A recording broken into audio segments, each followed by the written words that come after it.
Well,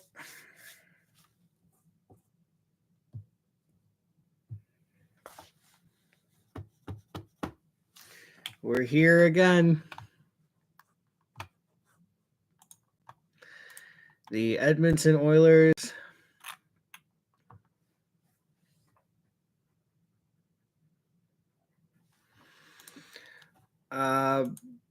playing hosts to the Florida Panthers. Game 6. And it's the same as it's been the last 2. If the Oilers win, they stay alive. If they lose, that's it. But it's even more special tonight than I think it was before for a couple of reasons. Number one, this is, regardless of what happens tonight, this is the final home game of the 2024 season for the Edmonton Oilers. So there's extra motivation already for Edmonton to put on a good show for the fans. Obviously, if they win tonight, they force a game 7 where anything can happen. But I will say this. I will say I am a bit concerned. In game 4, in the third period when Edmonton was down 4-1, they started to play well. They got rewarded with a couple goals. And I feel like doing that took a bit of momentum away from the Florida Panthers. Then you move on to game 4. Sorry, did I say game 4? Game 3. Game 4, it was all Edmonton. It wasn't even close. The Panthers had a bit of momentum when they made it 2-1 for Edmonton. But then Stuart Skinner made that nice save. And it was more or less momentum gone from Florida. And then you have the start of game 5, and Edmonton was the better team for the first half of that game, bar none. But then Tkachuk made it 3-1 for Edmonton. And then Rodriguez made it 4-2. And then Ekman-Larsson made it 4-3. And in the back half of game 5, Florida was the better team. And I feel like they took some momentum away from Edmonton to the point where I am extremely nervous about this game. Because if the Panthers have gotten momentum back, that could be disastrous for the Oilers. But I really don't know how this is going to go. I genuinely don't. I'm hoping for the Oilers to push it to 7, but they might not. And it sucks because you look at the first 3 games of the series. If Edmonton wins one of those first 3 games, they have the chance to win the Cup tonight instead of Florida. So it is what it is. Lineups tonight for Edmonton. No changes to the lineup except for some line changes. So you have McDavid with Nugent Hopkins and Hyman, Draisaitl with Fogle and Holloway, Henrique with Janmark Brown, Ryan with McLeod and Perry, Ekholm, Bouchard, Nurse Broberg, Kulak, Ceci, Skinner is in net. And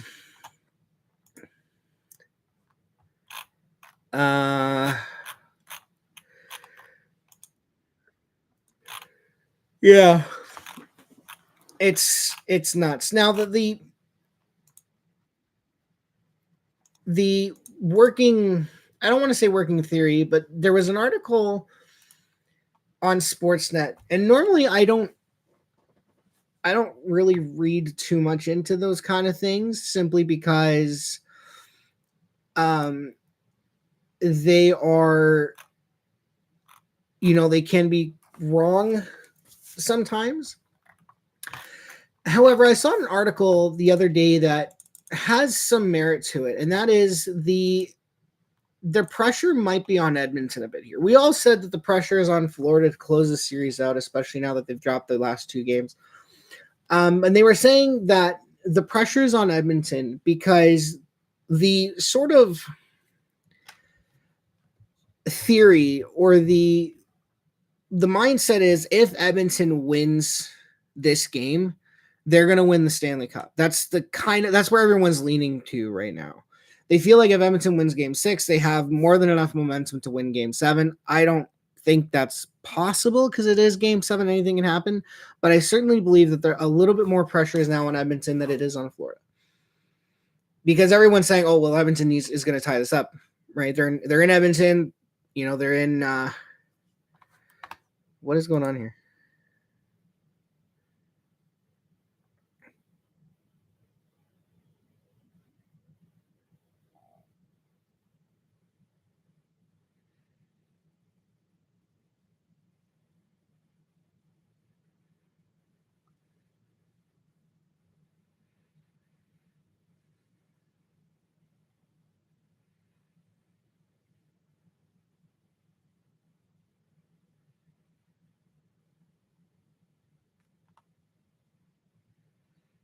Okay, so yeah, it's gonna be I don't know what to say really. I'm nervous is probably the best way to describe it. And then game 7 is going to be a nerve-wracking if we make it, if Edmonton forces it. I think they can win tonight, but they have to play as well as they have in the previous 2 games, and they cannot take anything for granted. They cannot go out there and be like, oh, well, we got the crowd to fire us up or anything. No, they can't do that. So it's going to be a thing. It's going to be nuts. It's definitely going to be a good game. And I'm expecting a big game out of Leon Draisaitl. He only has 2 assists in these cup finals, and he has called himself out to say he needs to be better. Now, that being said, he is battling an injury. It's very, very, very, very, very obvious he's battling something. But even he is going to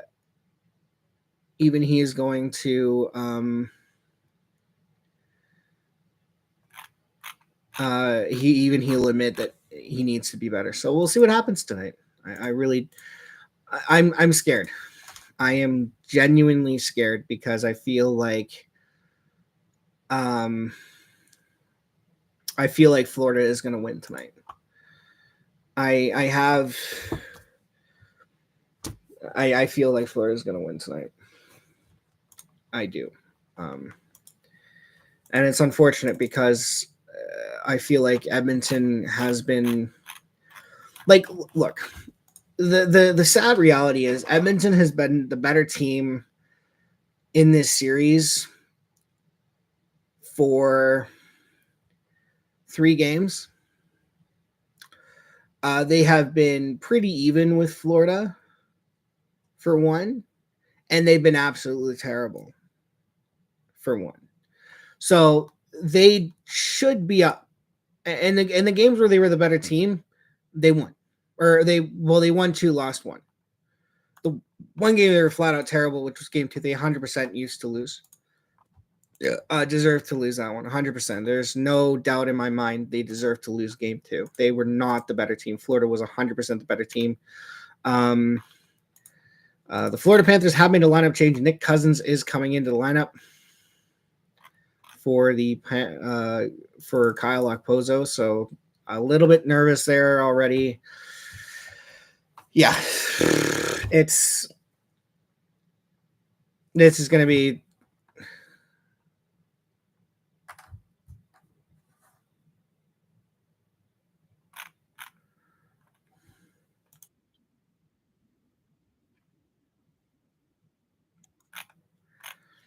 so.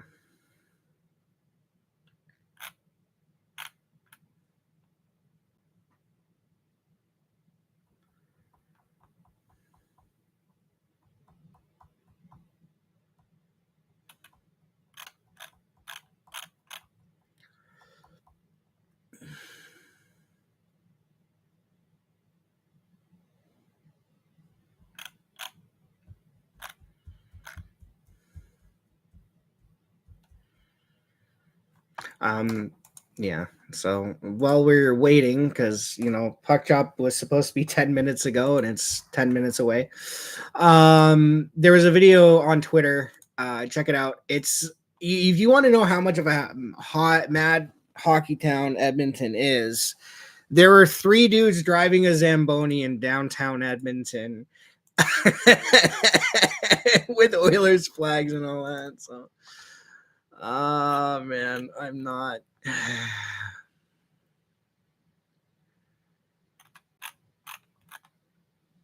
Yeah, I'm not happy about this. I'm not ready for this. Absolutely 100% not ready for this.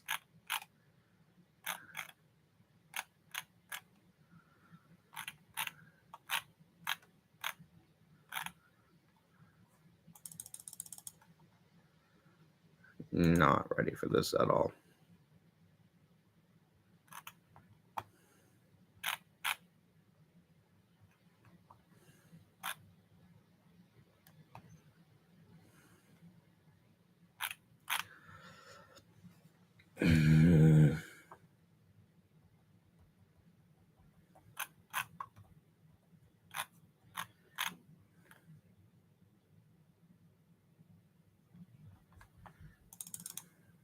As we have a commercial break.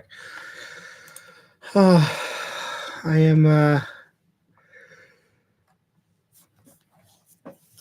yeah, I'm I don't know what to do about this. If this goes to a game 7.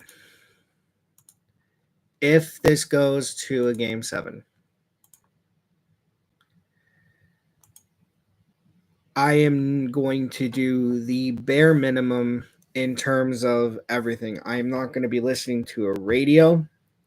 Or no, I'll have the radio on the background because I want to hear Jack Michaels make the call if they do it. But I'm going to turn my notifications off for Oilers scores. I'm not going to be looking at Twitter. I'm not going to be looking at the game center thing on NHL.com. And I'm not watching any other streams.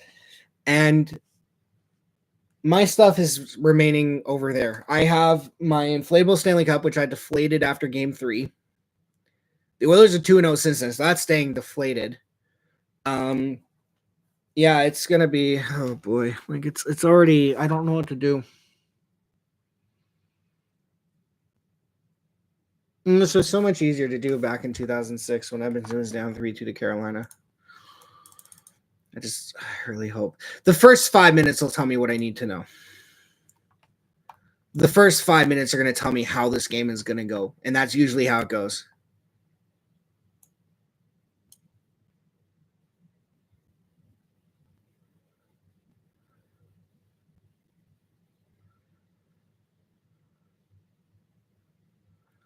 Yeah, Rogers Place is absolutely nuts right now. They are going absolutely insane.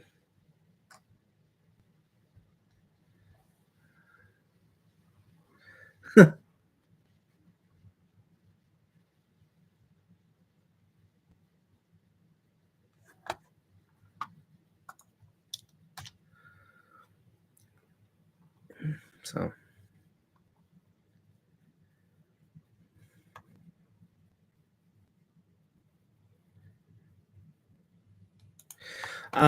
and Connor McDavid, I mean,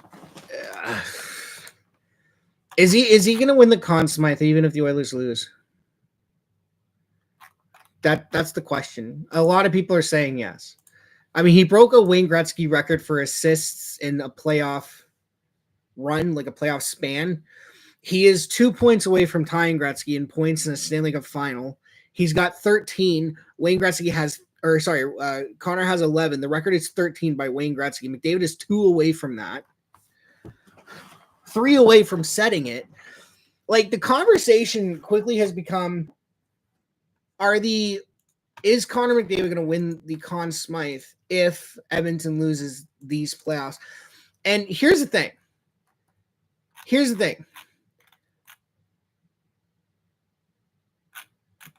Connor's going to be the first to tell you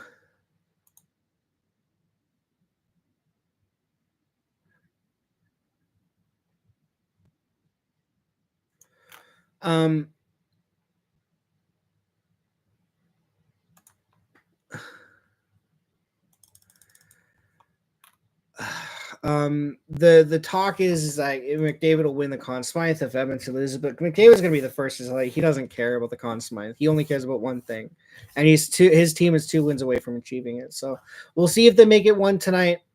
I'm going to be very nervous. I'm very nervous throughout right now, and I'm going to be very nervous throughout the majority of this game. In my opinion, no lead is safe. If Edmonton makes it like 5-0, I'll be able to relax a little bit. But they were up 4-1 against Florida, and they already blew a 4-1 lead in game one against the Canucks, and they almost blew it against Florida. So, and that's part of the reason why I'm a little bit nervous, is because I feel like Florida grabbed some momentum at the end of that game, and I think that's going to carry over. Now, the good news is that they've had 3 days between games, right? Like Edmonton, the thing was when they grabbed momentum from the third period of game 3, they only had to wait they had to wait 2 days before they got right back at it. With the Florida Panthers, they got swept up, I think, in the emotion of game. I think they were shell-shocked from game 4. They never really kind of sort of recovered from that until the final 30 minutes of game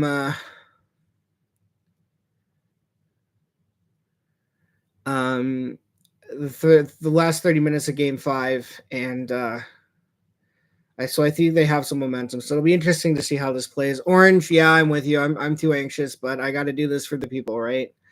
This is 18 years in the making, and there's no guarantee they'll be back, right? Like, for all I know, they could, especially with the rumors of what McDavid, Draisaitl, and Bouchard are probably going to get on pay raises. Even with a rising salary cap, there is no guarantee that they are going to be back in this spot next year or the year after, right? So this could be their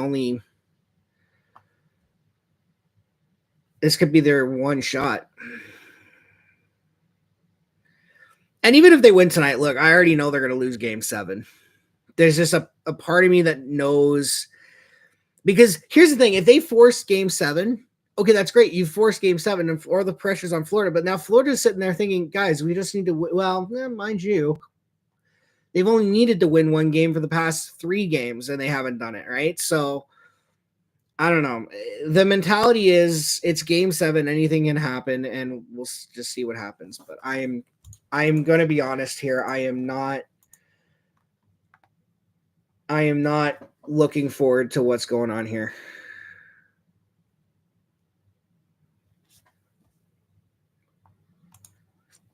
I wish I could jump forward in time to July 1st, look at what happened, and then just leave it at that, because I need that closure. I need that thing.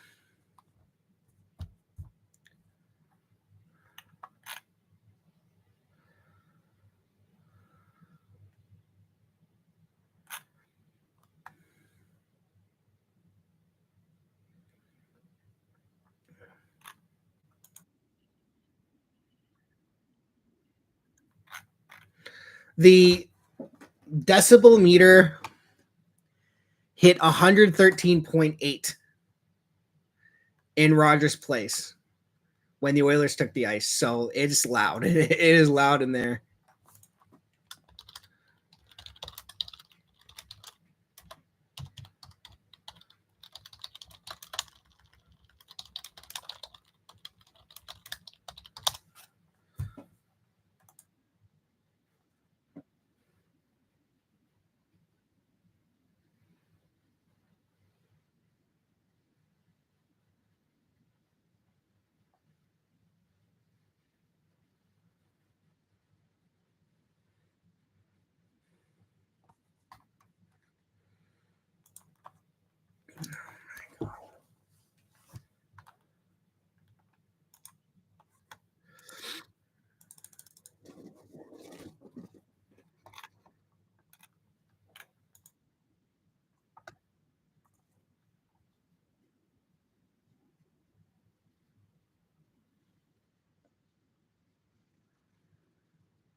No, you know what? I'm not. I can't do this. I can't do this, man. It's gonna be so bad. It's gonna be so bad. It's gonna be bad. I know it's gonna be bad. Oh, why? This would have been so much easier if Edmonton was up 3-2 instead of down 3-2, because of course they'd be down. Oh my god.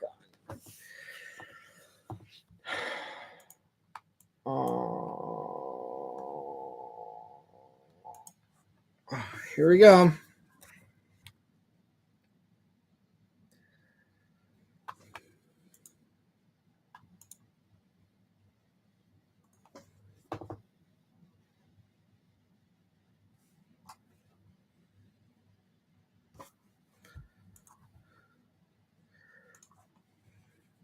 I saw a tweet today that really highlights how jinxy this thing is.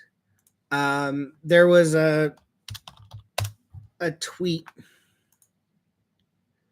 I can't even do this. I can't even do this.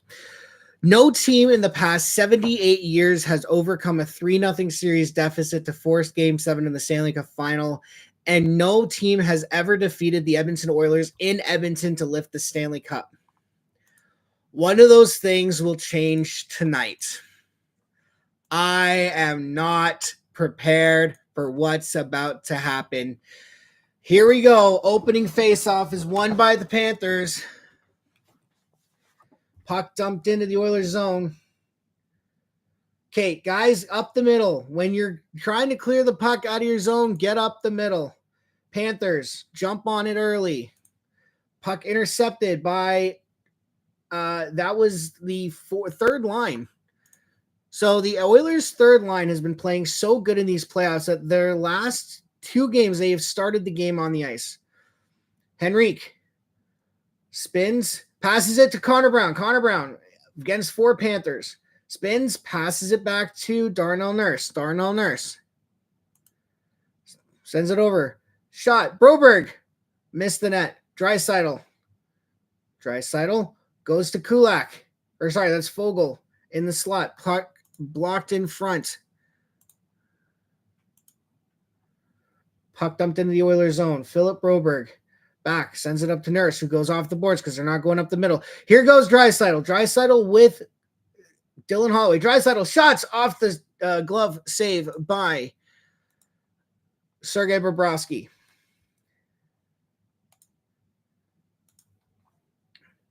Edmonton needs to score first. I'm going to say that right now. Edmonton needs to score first. Whoever scores first in these playoffs or in the Stanley Cup final is 4-1. The only team to lose after scoring first was indeed the Edmonton Oilers in Game 2. But Florida scored first in Game 1, they won that game.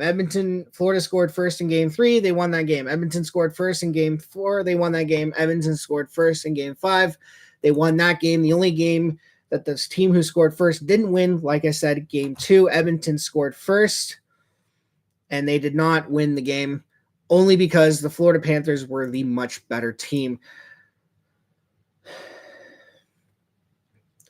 Hyman in the offensive zone gets the puck stripped away by Matthew Tkachuk. Is going to send it over to Ekman Larsson. Ekman Larsson is going to send it up. Puck's going to roll in on Skinner. That's probably going to count as their shot on goal. Skinner's going to leave it for Brett Kulak. Kulak is going to send it up the middle. Ryan McLeod can't handle it. Is going to go in for not icing.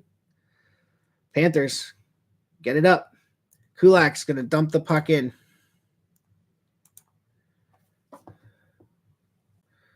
Puck is going to be cleared out by Florida, and that's going to be icing on the Panthers with 17:22 remaining.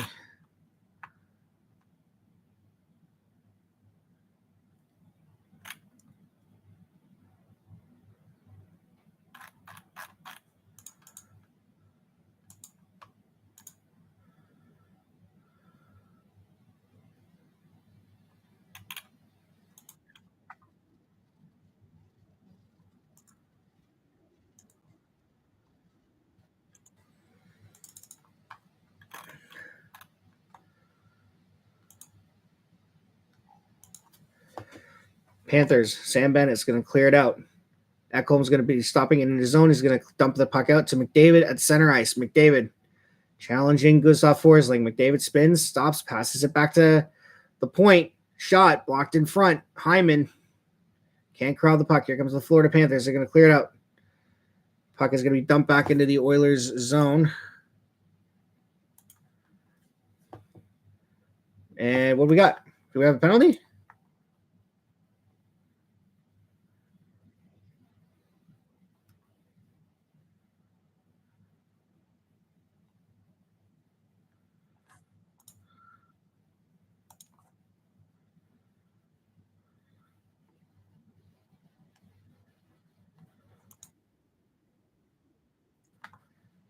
Okay, so face off at center ice for some bizarre reason. That's okay. Darnell Nurse is going to go back into his own zone to correct the puck. Sends it over to Philip Broberg. Broberg up the boards. And it's going to be dumped in the Florida zone. Sergei Bobrovsky is stop behind the net. Sends it. Oh, that could have been dangerous. Lomberg up to Nick Cousins, who's making his Stanley Cup final debut. Oilers grab the puck, send it right back into the zone. Bobrovsky can't handle the puck behind the net, but he was able to recover and send it over to his defense partner. Oh, Jesus Christ. Or his defenseman. I can't. This game is so fucking bad. Just give me a 4-0 victory like 2006, please. Give me a 4-0 victory. Give me a 4-0 victory, please. I'd rather have a 4-0 victory than whatever is going to happen here. Puck dumped out of the Oilers zone. Both teams only with one shot on that, so they are not taking any chances in this game right now. I mean, it's understandable, especially if you're Florida. I think if you're Florida, you want to play a conservative game. You don't want to really you don't want to push for offense because Edmonton's been killing them off the rush ever since game 4. And so they want to just slow this down. They don't want to really give Edmonton much of a chance for rush opportunities because that's how Sergei Bobrovsky is getting beat, especially, these last few games. So, yeah, that's how they're going to want to do this. For Hagee, shot blocked in front. Ceci tries to get the puck out. He can't do it. Puck is going to be dumped into the corner. Kulak against Reinhart. Barkov sends it in the corner.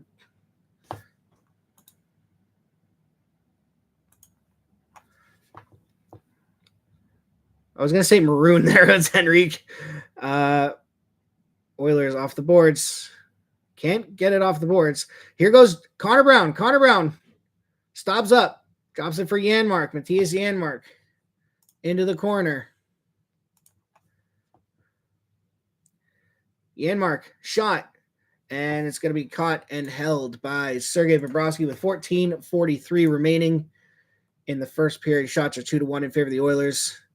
A very the kind of game you would expect.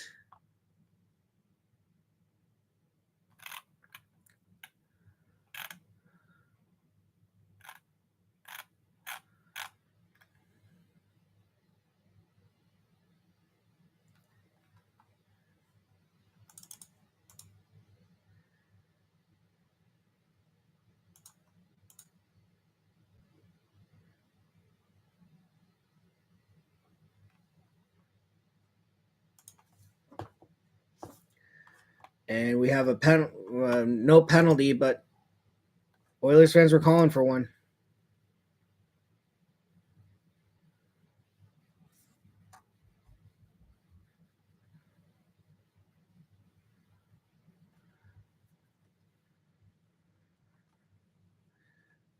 Lundell with a high stick, no call because, of course.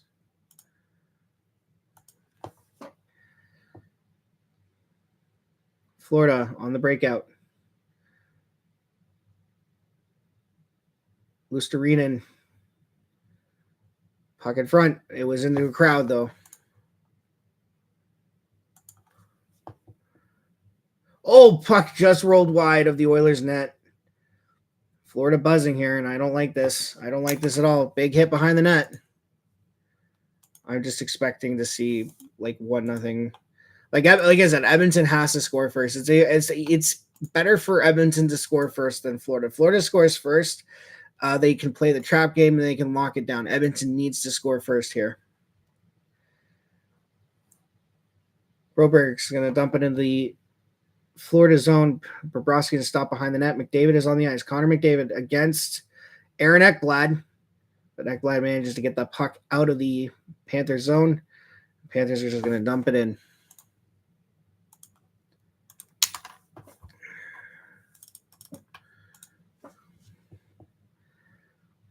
Nuge. Here goes Nuge. He's going to wind it up. Nuge stops up. Nice little spin move. Gets it over to Hyman. Sends it down low for Nuge or McDavid. Shot from Bouchard. Saved by Bobrovsky. Why did I go on this page? Bouchard. Walks in. Shot. Saved by Bobrovsky. 5-1 are your shots, and Edmonton cannot solve Sergei Bobrovsky. I am starting to get game one flashbacks.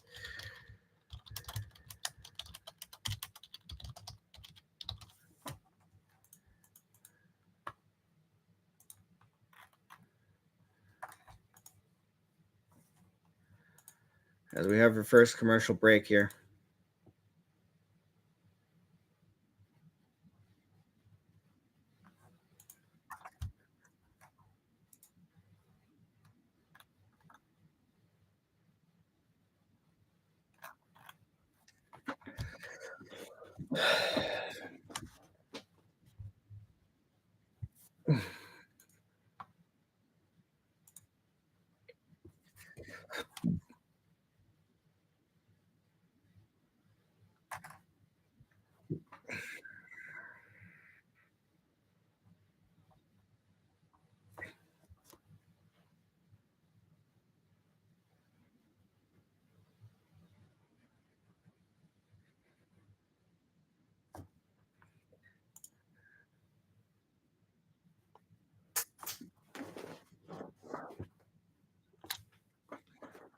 Chara.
So they're getting some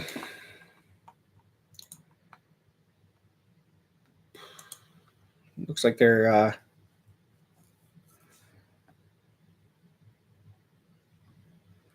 fixing some ice in Florida's crease.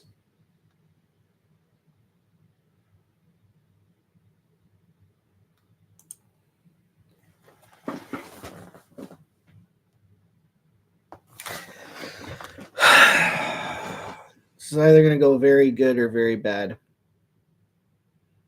There is no in between. Very bad regardless of how they lose, if they lose. Very, very bad regardless of how they lose. If they were to lose tonight. We'll see what happens. Panthers fail clear. Cece's going to keep the puck in, but the Panthers are going to win that puck battle along the boards. I have lost my nail, so I can't have something to entertain myself with while I'm waiting for this shit show to continue. Dang it. I guess I got underneath my chair. Oh, Edmonton's on the board. Who do we got? Draisaitl finds a goal, scores! Warren Fogle! And it's 1-0 Edmonton.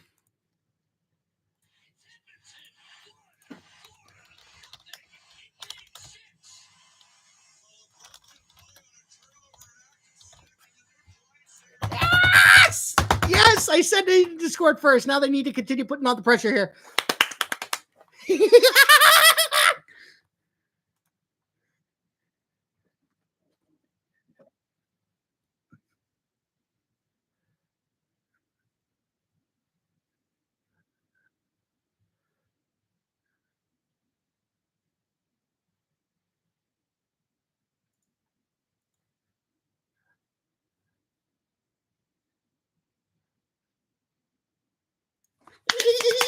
Yeah.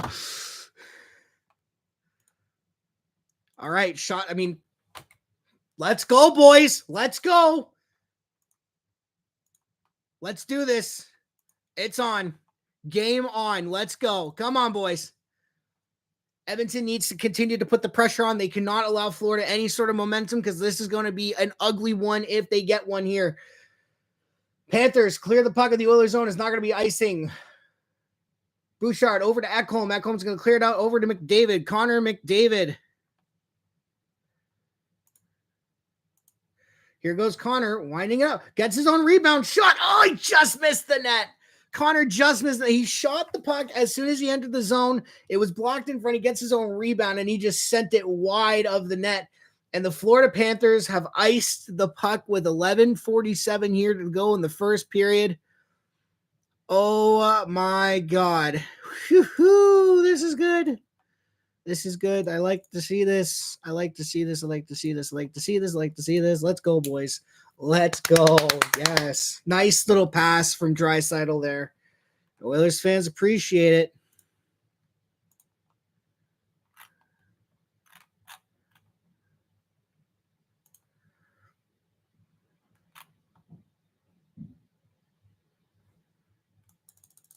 Oh, we have a scrum in the corner.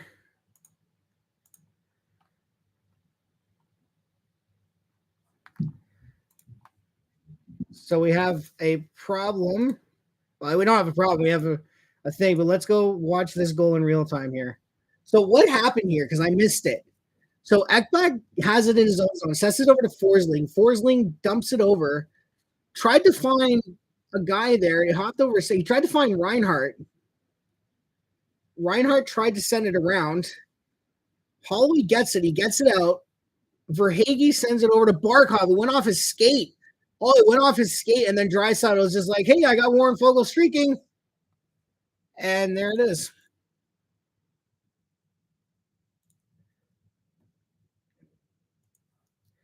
So why do the Oilers have a penalty here?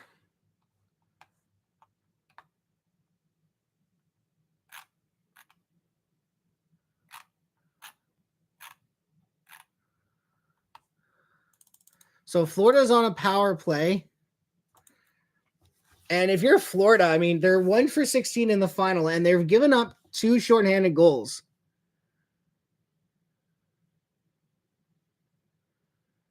For Hagee. Here come the Oilers. Ekholm's just going to skate it out to center and dump it out. I don't think Edmonton is going to try and be overly aggressive. I know they can score shorthanded, but I don't think they're going to be looking for that. I think they're just simply going to be trying just to kill this. I mean, the Panthers only have 1 shot, and they got 5 and a goal. So I think Edmonton is just going to try and do everything they can just to kind of make sure Florida doesn't get any momentum here. And, killing off the penalty first and foremost is probably going to do that for them. So here we go. Shot for the point, blocked in front.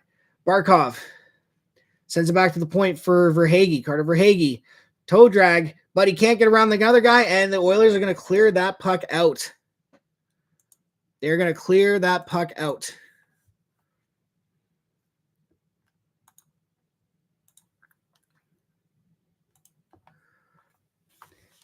Here comes Ekman Larson. Sends it over to Kachuk. Kachuk tries to send it pass over to Tarasenko. Had his shot block.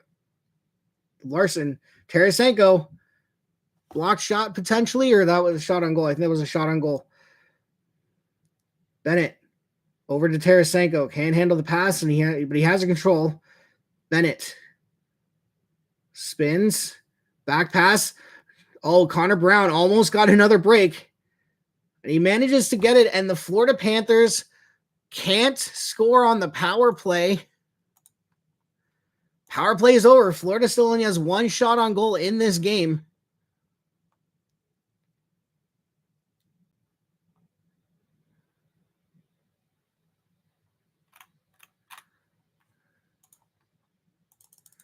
Here come the Oilers. So Florida had one shot. So technically, Florida should have two shots. I don't know why I don't know. Anyway, let's go. Oilers are going to clear the puck out, and it's going to go on to Sergei Bobrovsky. It's technically going to count as a shot on goal. And Edmonton is just dominating right now. They have 8 shots on net. Florida has 1. Draisaitl. Back to the point for Bouchard. Bouchard with the shot. Easy save for Bobrovsky. McDavid and Draisaitl are on the ice with Hyman. This is what they do after a penalty kill. Listerinen. I tried to chip it in charge, but it went out of play. And what do we got?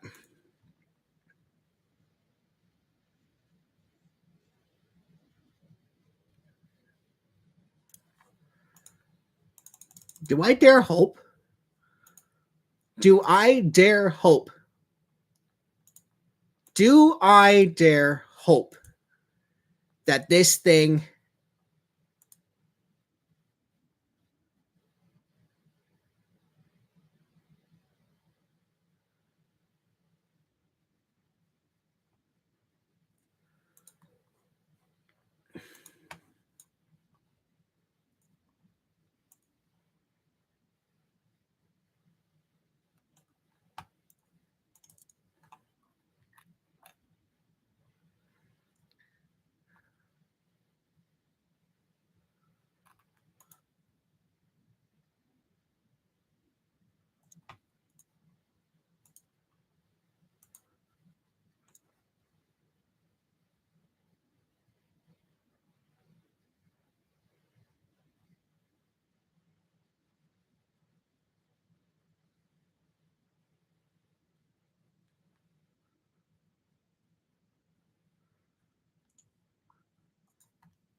all right. You know, I'll say this about the penalty kill. Mark Stewart has become a PK wizard. An absolutely penalty killing wizard for this club. They have 2 series where they didn't allow a power play goal. The most power play goals they've allowed in these playoffs was the second round against the Canucks. Since then, they allowed 1. They had no goals against versus the Kings, 3 goals against the Vancouver Canucks. They've allowed 4 power play goals all playoffs long, and that's part of the reason why A, they're in the Stanley Cup final, and B, they are on the verge of sending this thing back to 7.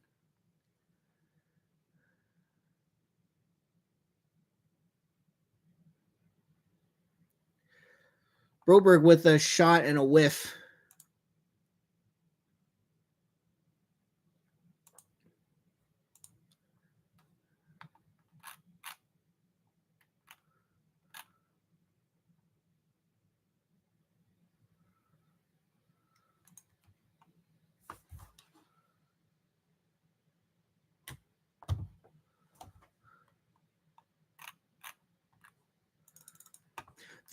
Just to reiterate, I know I said the Oilers have allowed 4 goals on the power play.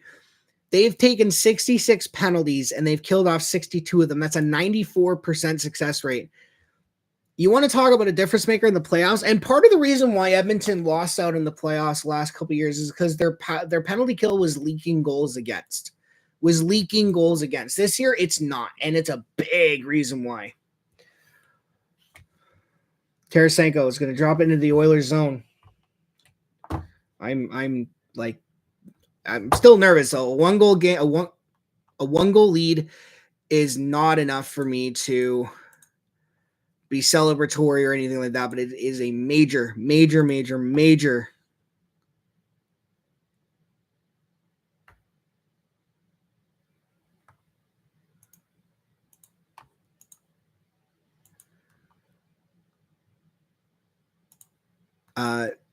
Bouchard, another shot, Blother save by Bobrovsky.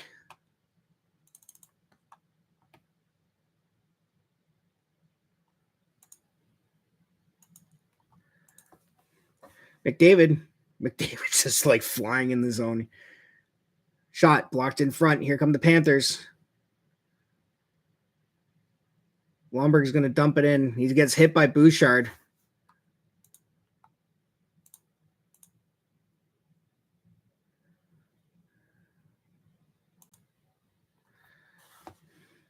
And that's going to be icing on Edmonton with 6:21 remaining here in the first period. The Oilers are outshooting the Florida Panthers 9-1. And they are outscoring them 1-0. And it's a real testament to how desperate they are playing, how good they're playing, and turn this series on its head.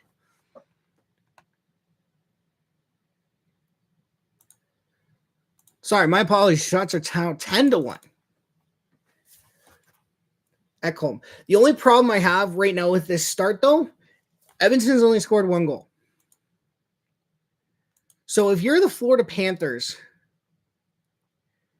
your mentality is, we've only allowed 1. We are 1 shot away from tying this. Let's go out there and play. That's the only concern I have. Edmonton needs to put another 2 or 3 past Bobrovsky, I think. They need to put at least another one before the end of the period.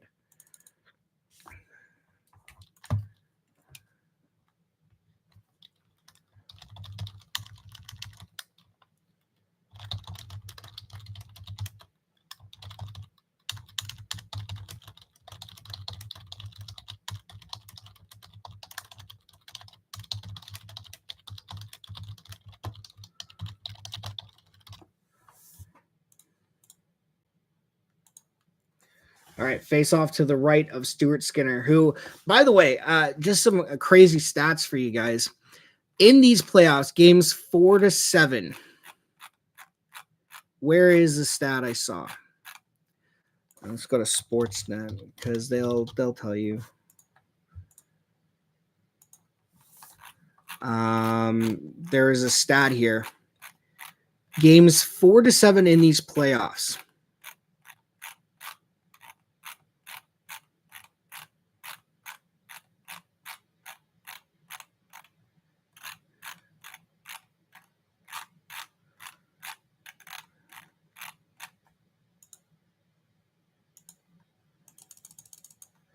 Shot by Ekman Larson, either blocked in front or saved by Stuart Skinner.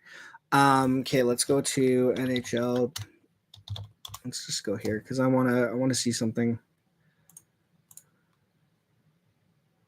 All right, Panthers have their second shot on net, so it took them 5 minutes or 15 minutes to get 2 shots on net. Where's the stat? Where's the stat? Where's the stat? Where's the stat? Where's the stat? Where's the stat? Where's the stat? Where's the stat? Where's the stat? So, in games 4-7 of these playoffs. No, that's not what I'm looking for. We have a penalty?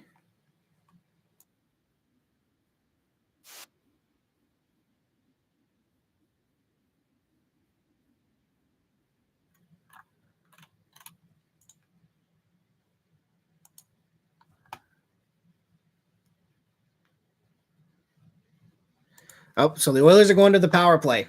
Florida just took a slashing penalty, so the Oilers are going to be off to the power play when we come back from commercial break. I'm still looking for this thing here. Where's the Sportsnet stats?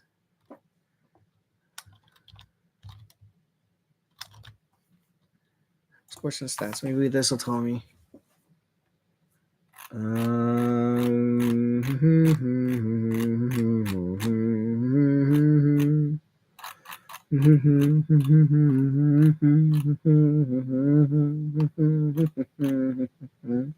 What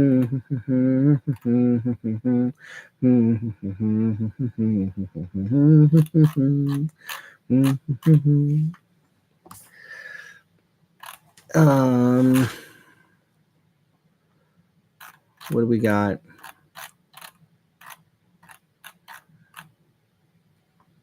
No, that's when he's facing elimination. Okay. Here's a stat.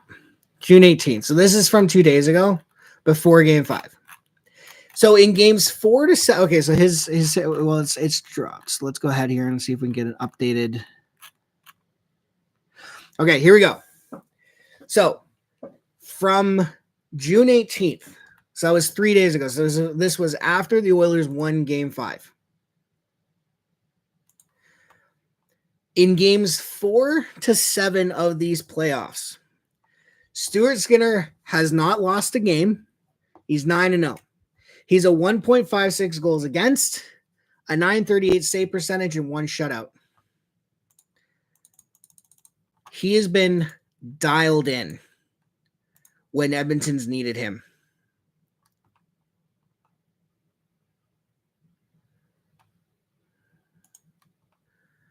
So, someone went to the box for slashing. Florida gets an early clear. So the Oilers are 3 for 21 on the power play. Here goes McDavid. He's flying. Cuts through basically the first 2 Florida defenders. Sends it back to Nuge. Over to Bouchard. Back to Nuge. Nuge. Down low for McDavid. McDavid spins away from Ekblad. McDavid for Nuge. Nuge tries to find Draisaitl. It was in his feet. McDavid tries to... Guys, shoot the puck. Stop looking for the easy play. Just shoot it.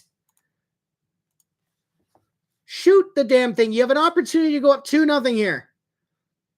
McDavid. Draisaitl. Back pass to McDavid. McDavid. Back pass to Draisaitl. Draisaitl looking, waiting. Back pass to McDavid. McDavid to Bouchard. Bouchard cross ice for Nuge. Back to McDavid. Shoot the fucking puck. Draisaitl shot. Easy save for Sergei Bobrovsky. There you go. That's how you freaking do it, guys.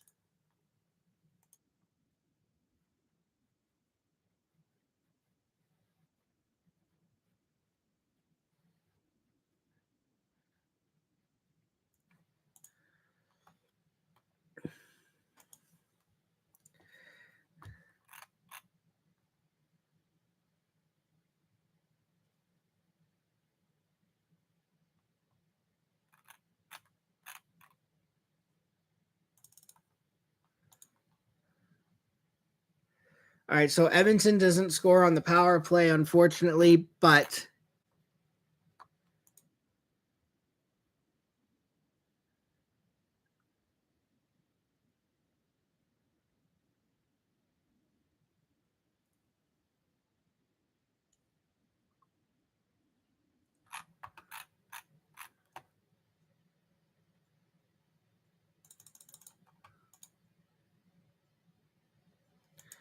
all right, power play down to 17 seconds. It says 6 seconds on here. That's probably because there was like a stoppage in play or something.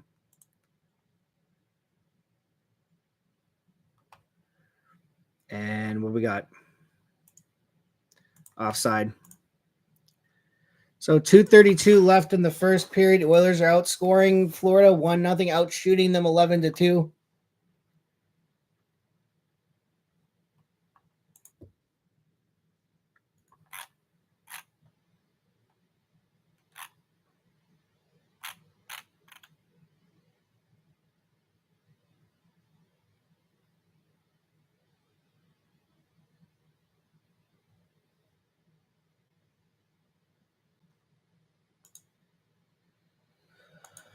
Oh boy.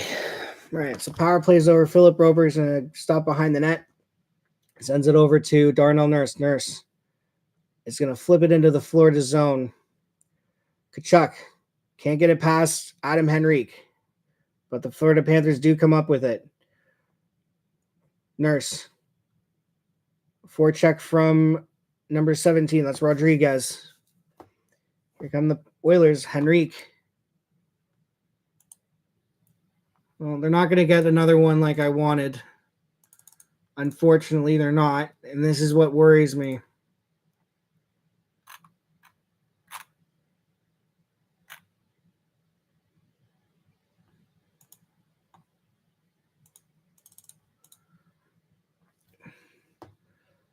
Skinner is going to stop behind the net, sends it over to CC. It's out of his reach. Tarasenko sends it down low for Luostarinen. Luostarinen behind the net, challenged by Kulak. And Kulak wins that battle. And he pokes the puck away. CC back to Kulak. Kulak sends it up. Here comes Derek Ryan. Fourth line has been quiet in these playoffs, but I guess at the end of the day, as long as they're not getting scored on, like the Oilers have like 3 good lines, I think, in this Stanley Cup final, which is part of the reason why they're also making this comeback. I mean, their depth has been more noticeable than Florida's, to be honest.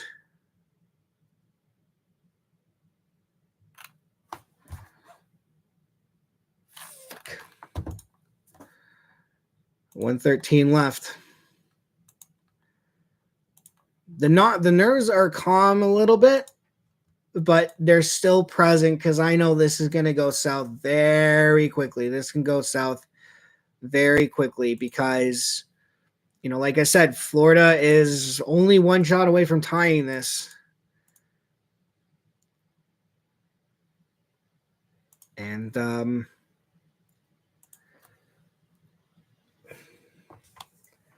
I mean, if you're Florida, you're giving your props to Bobrovsky right now.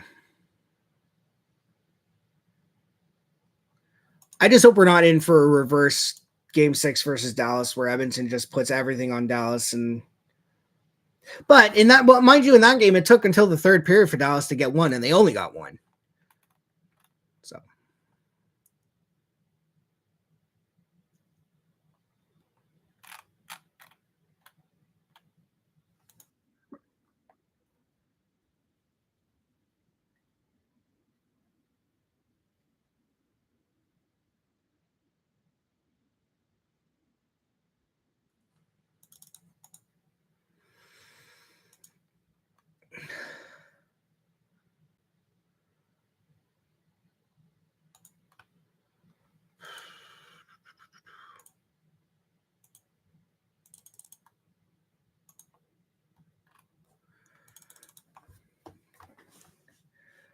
"22 seconds left in the first.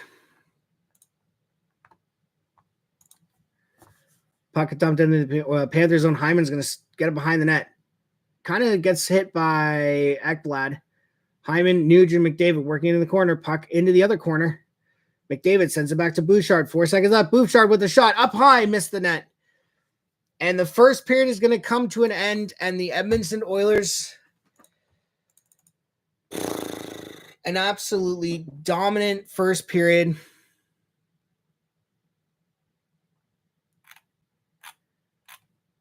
They're one of their best periods of this series and a period that they needed to have.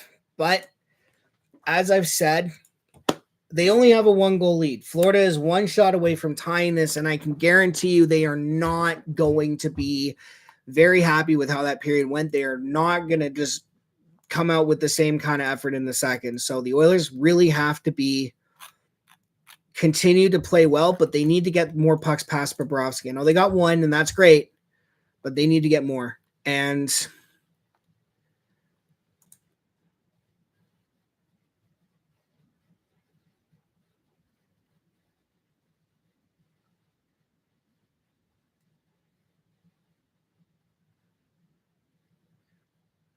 so a good start, but ultimately they are, just the Oilers were the better team, but I mean the Panthers are lucky to be down only 1, and I'm not liking that whatsoever. So we'll see what happens, but I'm going to take my customary intermission break. I will see you guys for the second period.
All right, we're back. Second period about to get underway.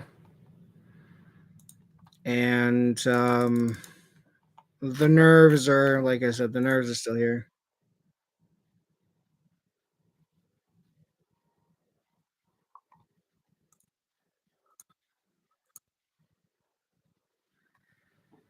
Um,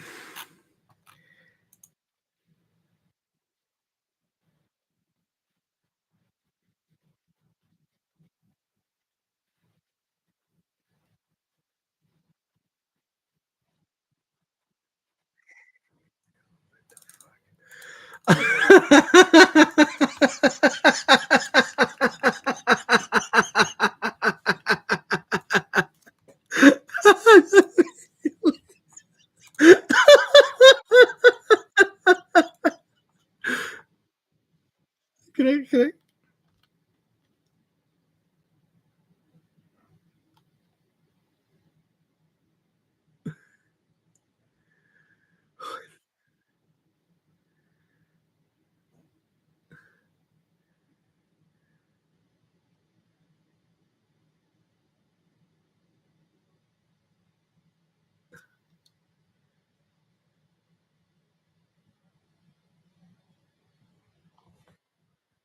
Sorry, I'm just.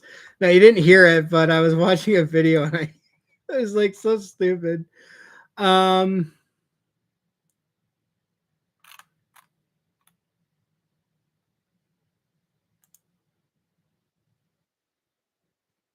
yeah, so second period underway.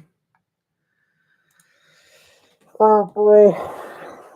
So I wanted Edmonton to get at least another one before the first intermission because it would give them a bit of a cushion if Florida manages to get one here in the second. But that didn't happen. And so now Edmonton just needs to continue to play how they were. I mean, that was a flawless first period from Edmonton. Absolutely flawless. They only allowed 2 shots, both from one player, Oliver Ekman-Larsson. They defended well. They didn't really give Florida a lot of zone time, and anytime Florida did, they were able to get bodies in front of the puck. They were able to win puck battles. Janmark, oh, fun, scores! Oh my God, it's a goal! Adam Henrique!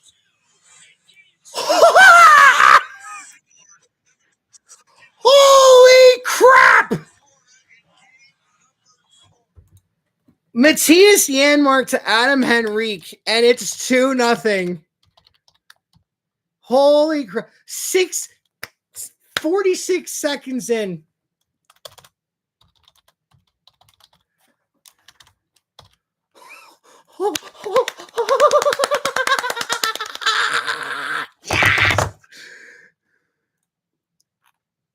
Yes! Oh, yes. 2-on-1, Matthias Janmark, perfect saucer pass to Adam Henrique, and the depth is showing up. The depth is showing up. Oh, they're doing it. They're doing it. They're pushing. Oh, Florida gets one back. Oh, no, it scores right away. Alexander Barkov.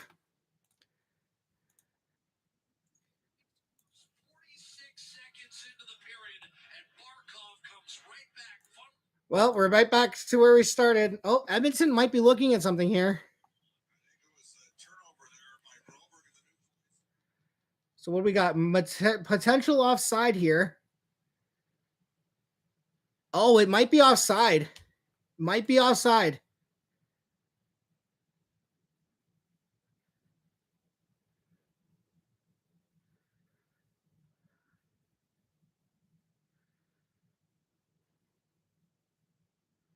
Ah.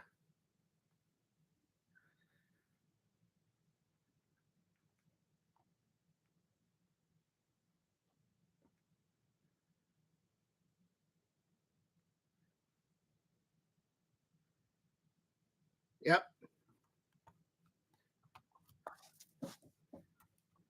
All right, so Edmonton is challenging for offside. It was close. It is close, so this is going to be interesting to see how this goes.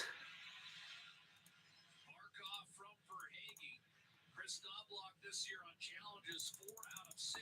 Now, if this is an unsuccessful challenge, not only does the goal count, but Florida goes on the power play with a chance to tie the game. 2-0 lead remains intact. It's Reinhardt. That's onside. That's going to be a good goal. Unless they're seeing the puck went outside the line. To me, that's a good. He's onside. To me, he's onside.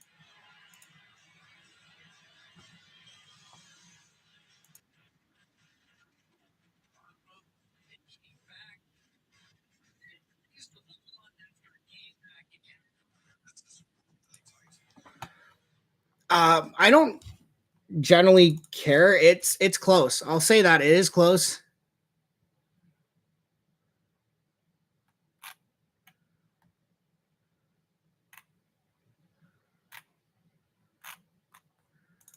So we'll see what happens.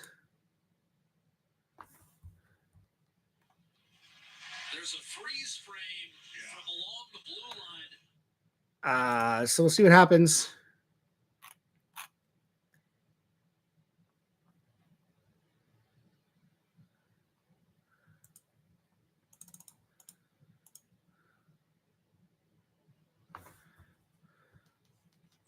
All along this was a good goal. They took it off. It's offside. It is offside. They're calling it off. On delay here. Yeah, they're having trouble. And again, it was goal on the ice. Here we go, Chris Rooney. After video review at 19:09, the play was offside, no goal. Yep, it's offside. There's no goal. Oh, lucky break for Edmonton. Lucky break for Edmonton. It is offside.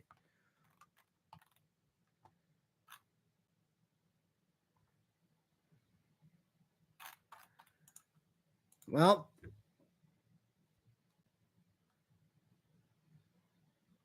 Maurice is not happy.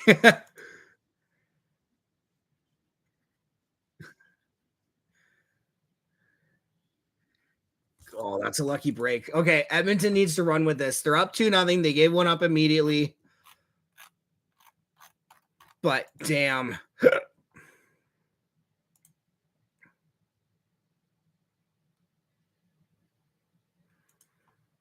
That is nuts.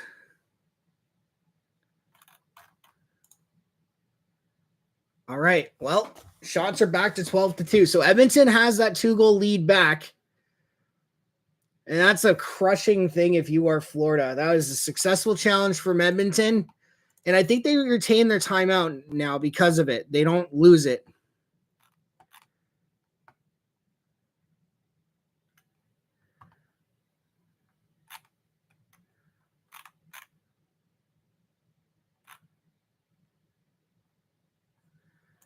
So it's no goal by the slimmest of margins.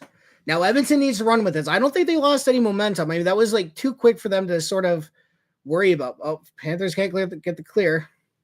But they got what I wanted. I wanted them to get another goal. They got it. And it was another rush goal. The only way Edmonton is going to sell Sergei Bobrovsky in this game is to get rush goals.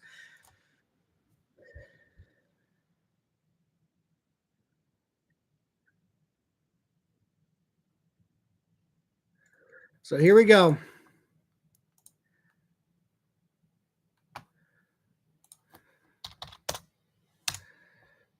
Draisaitl tries to spin pass. Here comes Florida. Sam Bennett. Or no, sorry, it's Carter Verhaeghe. Carter Verhaeghe.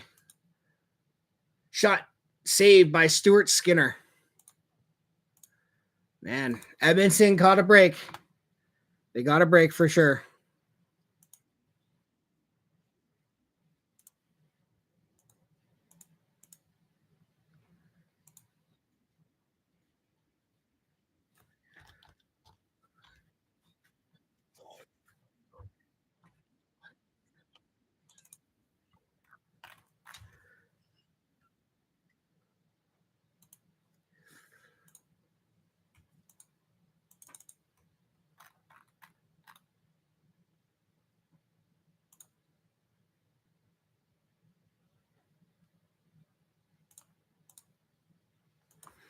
All right. I mean, if you're Florida, you must just be absolutely dejected. Here come the Panthers again. Rodriguez sends it around the net, intercepted by Broberg. Spins away from a check from Tkachuk. Tkachuk was lining him up, and he did well to hold to get rid of it.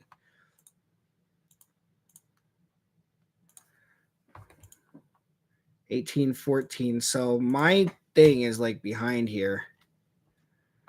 That's okay. Rodriguez, cross ice to the blue line. Kulikov can't hold the puck, sends it over to Brandon Montour. Montour gets kind of sort of tripped up. Tkachuk behind the net, sends it back to Montour. Montour passes it over to Bennett. Sam Bennett. Shot, easy save for Stuart Skinner.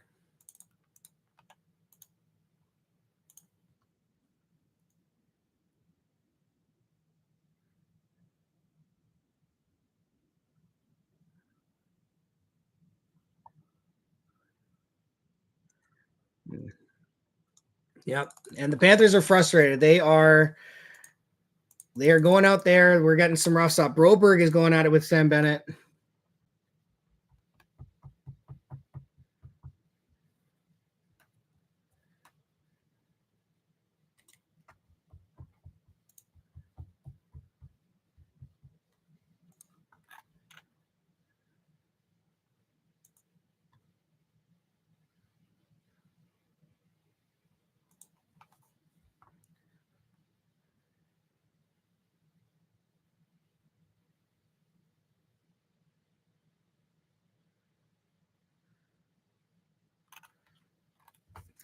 So we have a 4-on-4 situation now.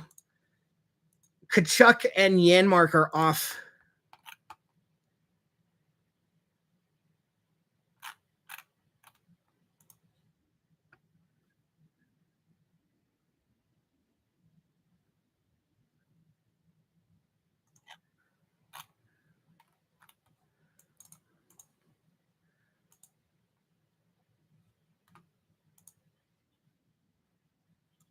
So here we go.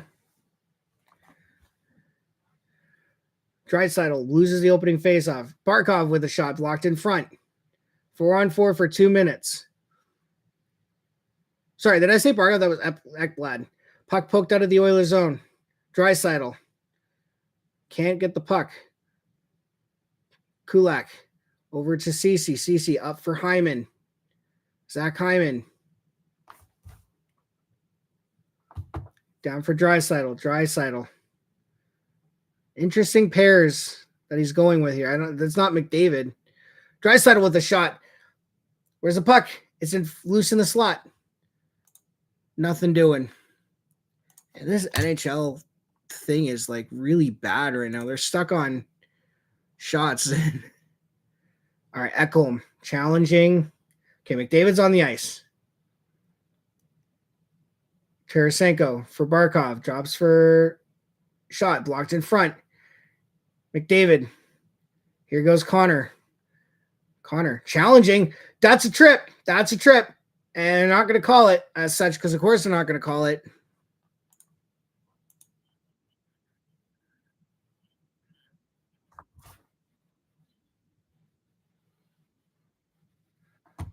A shot from Montour, saved by Stuart Skinner.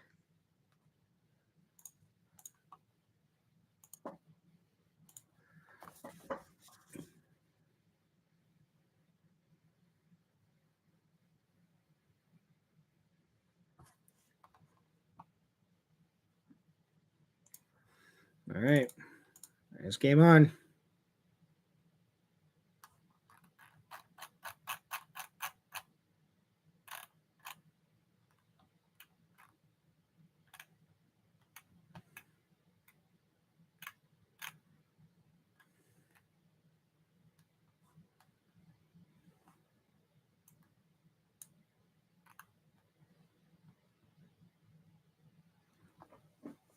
All right. Ekblad holds the puck in, but it's right in the slot, and it's for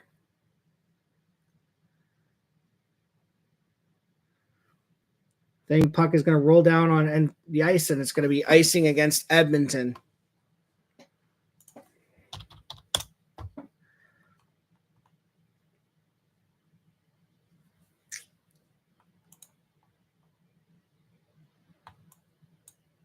Are they actually going to do this? Are they actually going to do this?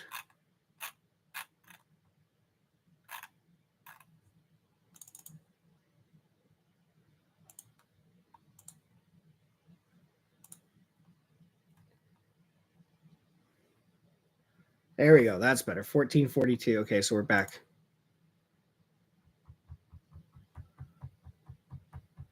All right, here come the Panthers.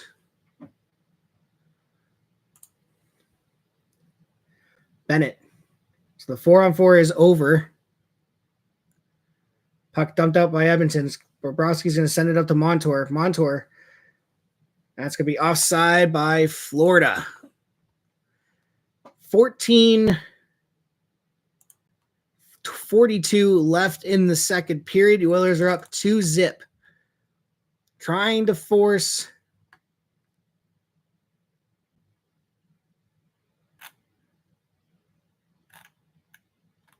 a game 7.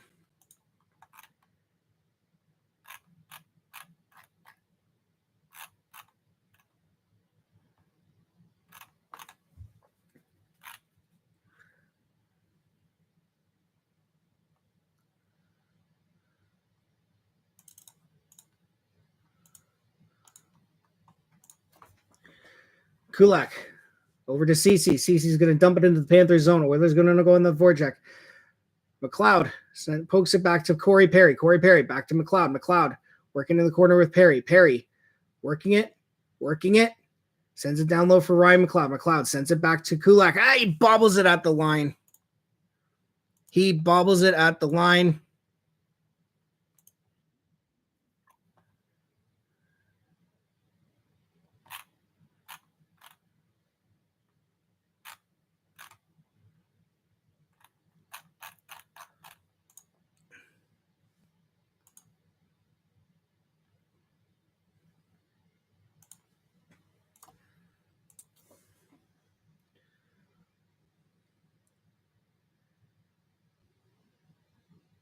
CC slaps it away. Can't clear the puck out, though. But the Panthers get a shot blocked. Janmark. This third line is great. This third line by Edmonton, the Henrique, Janmark, Connor Brown line, or the HBJ line,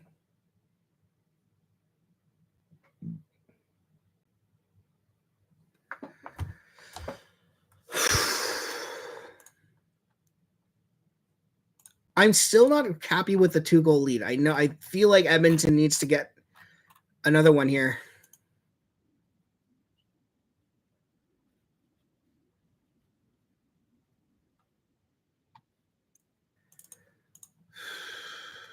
I mean,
all right.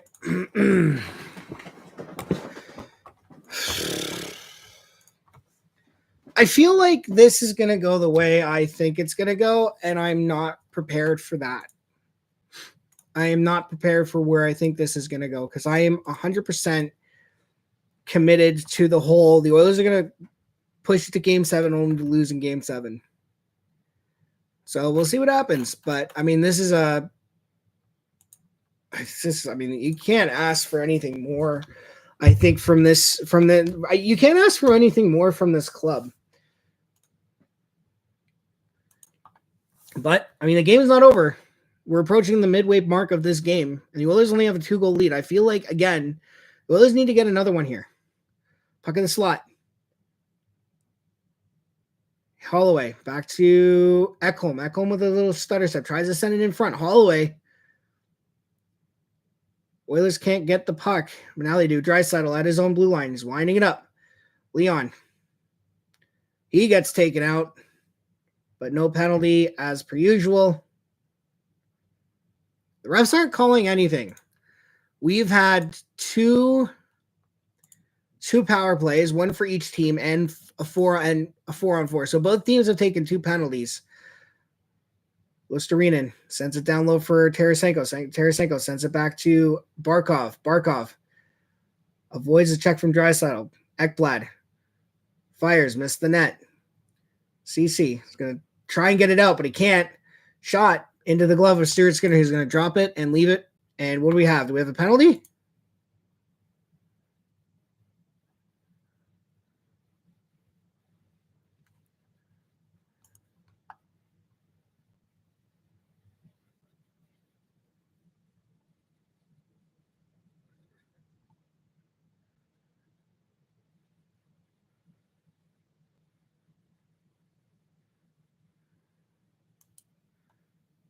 Okay.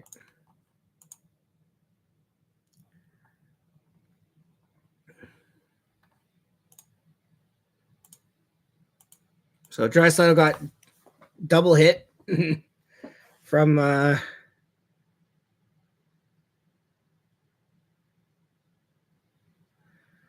you got hit from Bennett or Reinhardt and Barkov. So all right. Oh, good chance for Janmark. Janmark around the net. Can't center it. Janmark back to Broberg. Broberg's going to send it down. No one home. Yeah. So the Panthers are out shooting Edmonton 3-2 in the second period. The Oilers still maintain that 2-0 lead.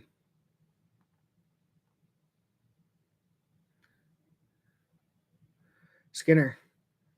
Oof. That was a dangerous play.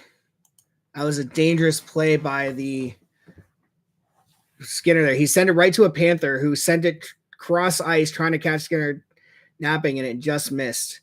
Nugent Hopkins, pressure from Mikkola. And that's a turnover. Shot. Missed the net, I think. Well, I mean, Florida is starting to get fire here a little bit. I think that goal that got called back, that has kind of lit the fire under him here. Nuge tries to find a streaking Connor. Can't get the pass through. Nuge sends it down low for Connor. Connor behind the net. Stopped by Kulikov. Kulikov has him tied up. Bennett tries to get it out. Can't. McDavid tries to go into the slot. No one home. Intercepted by Florida and cleared. Good Lord. Kachuk. And it's going to be high sticking on Ekholm. Not a penalty. He just played the puck with a high stick. So it's going to be called. And I think we're going to go to a commercial break here.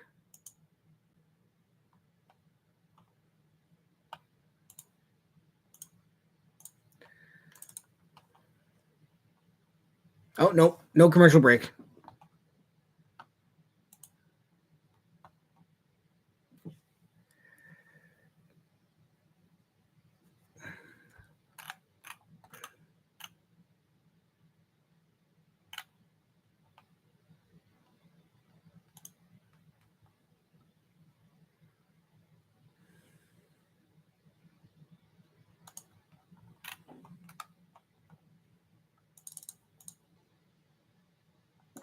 All right, Panthers have 4 shots on net now. So, holy crap, what a save by Stuart Skinner. Stuart just robbed.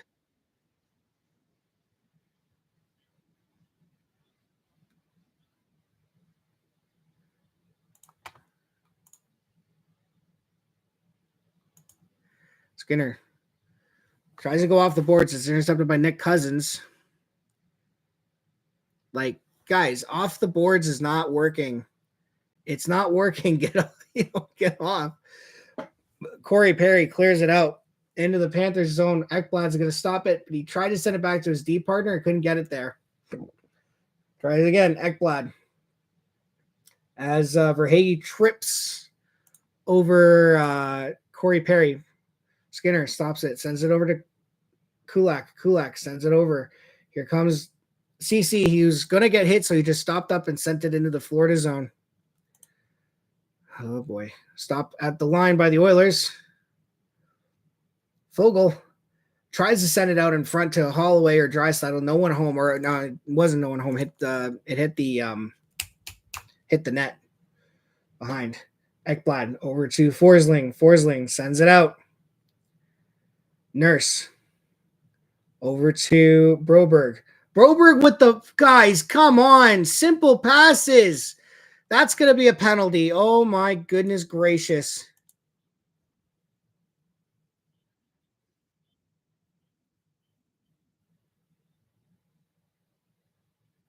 Oh no, no, no, no, no, no, no, no, no, no. No, no, no, no, no, no, no, no, no.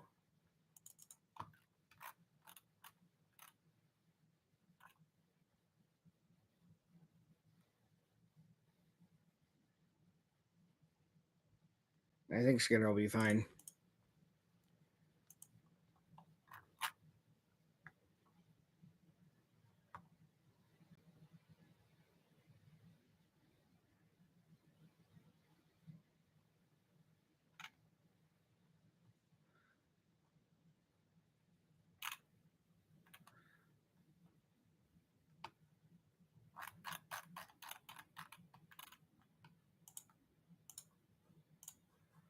All right. Well, Oilers to the PK. Connor McDavid's going to go off for hooking. Although it wasn't a hook. So.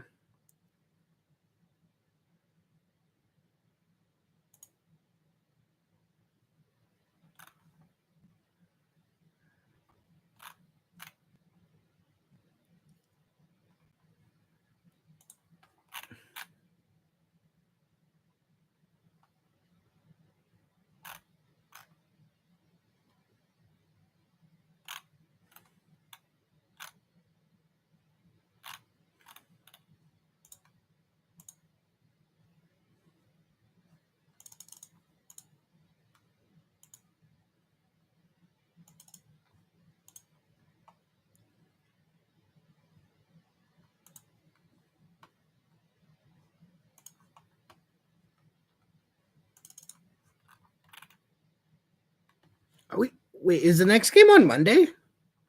I thought it was on Tuesday. Hold on.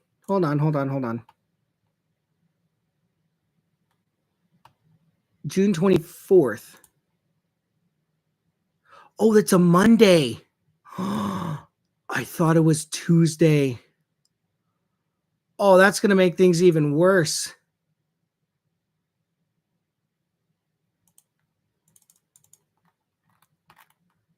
Oh, that's going to make things so much worse. So McDavid gets called for hooking. Oilers PK put to the test again, and they immediately get a clear out of the zone.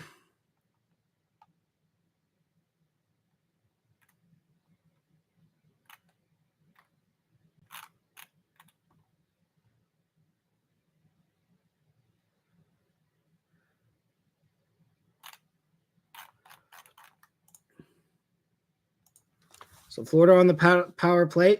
Still haven't gotten set up. Easy clear for the Edmonton Oilers. Man, this NHL site is like trash right now. I'm not trusting that at all. Here come the Panthers. Kachuk. Back to the point. Ekman Larson. Over to Barkov. Shot. Saved by Stuart Skinner. Scramble puck. But the puck is not cleared out. For Hagee, shot. Saved by Stuart Skinner. That's 2 shots for Florida now on this power play. And the Oilers are going to get the clear.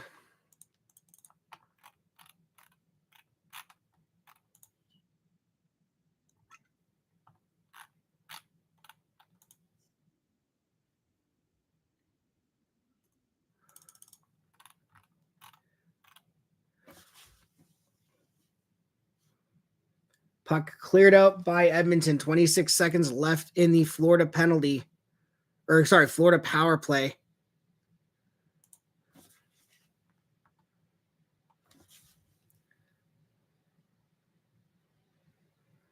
$12 seconds remaining. PK is successful. 6 seconds left on the penalty kill, and Stuart Skinner freezes the puck. So the Florida Panthers are starting to catch up in shots now. But so far, they haven't been able to solve Stuart Skinner.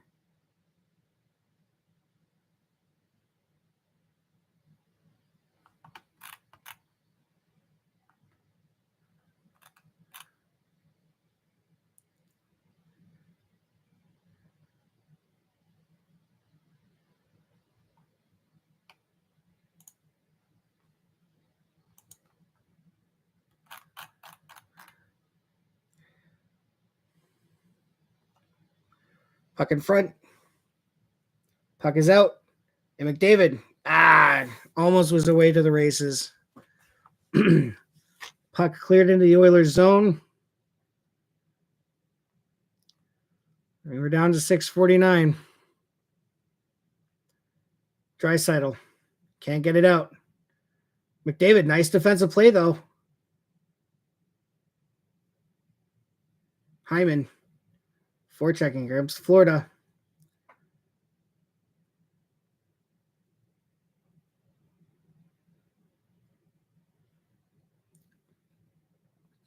Puck in the corner.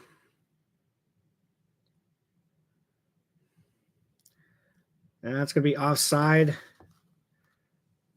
by Florida. Mikula shot the puck after, and of course, you don't do that. That's a no-no in hockey. You don't shoot the puck if you go offside.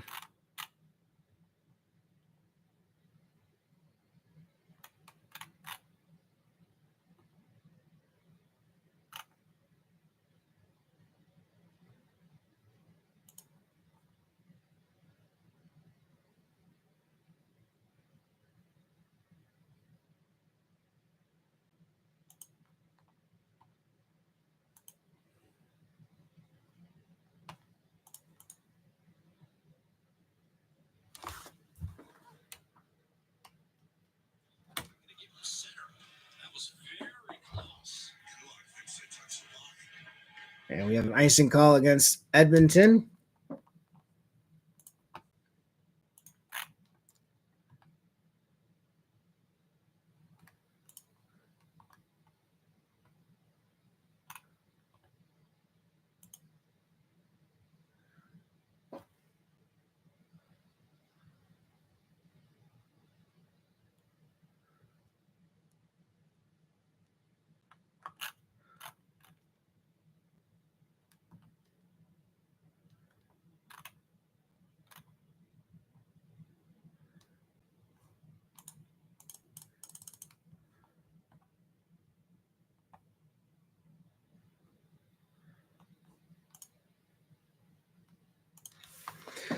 All right, here come the Oilers. Nugent Hopkins enters his zone, says a shot, but it's missed. Poked away. Janmark pokes it towards Bobrovsky, and he's going to have to force to cover. Good play by Janmark, though. He pokes it off. And, yeah.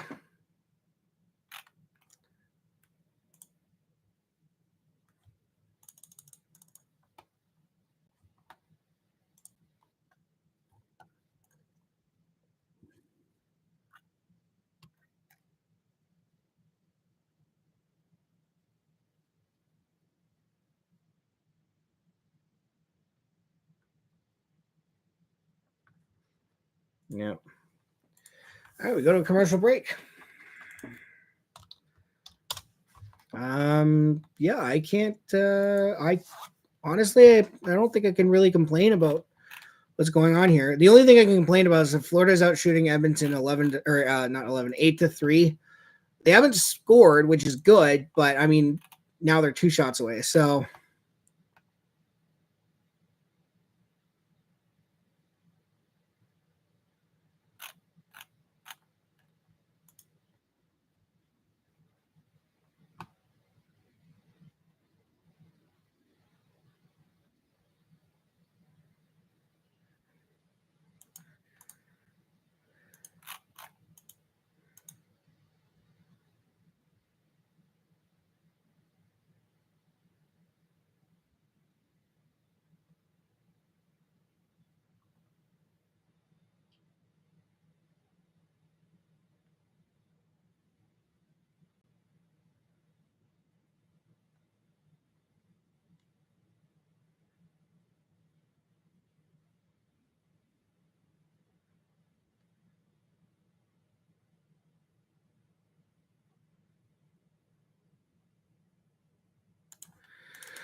All right.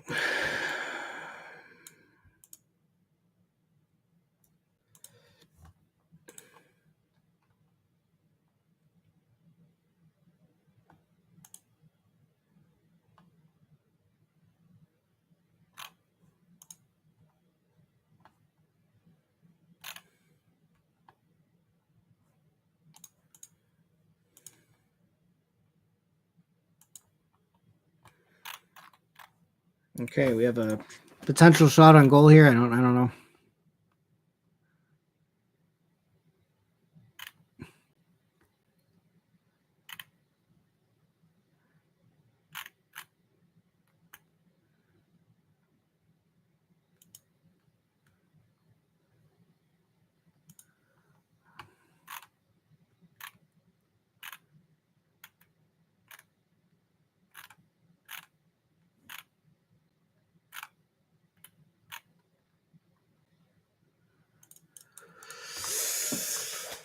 Oh man.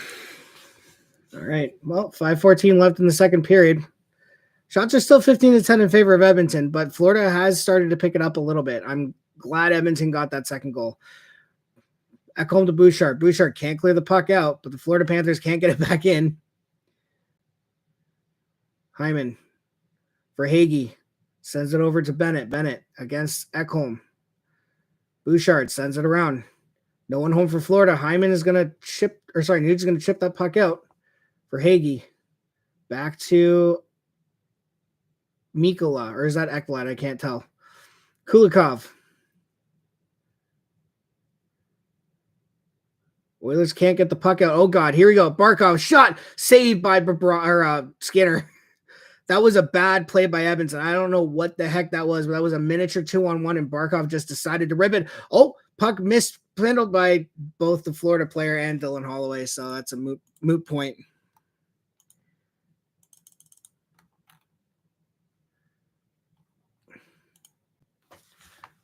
Draisaitl. Dropped it got tied up.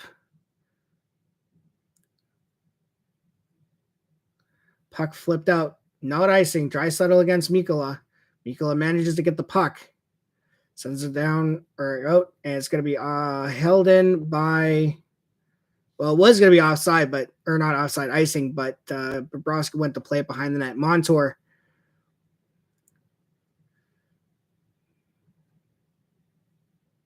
Cousins tries to send it out in front. Corey Perry. Back for, oh, God, what do we have? Nope. Puck cleared out. Not going to be enough for icing. Forsling or Montour. I couldn't tell who it was. I just saw it too. Kulak. McLeod. Back for Perry. McLeod. Oh, for Henrique, and he just missed the net. Oh, it was an excellent opportunity. Excellent opportunity set up by the third line. Well, third line, fourth line, technically. It was Perry and McLeod out there, and it was Henrique in the slot. Puck dumped in. That's going to be icing on Edmonton with 2:49 remaining.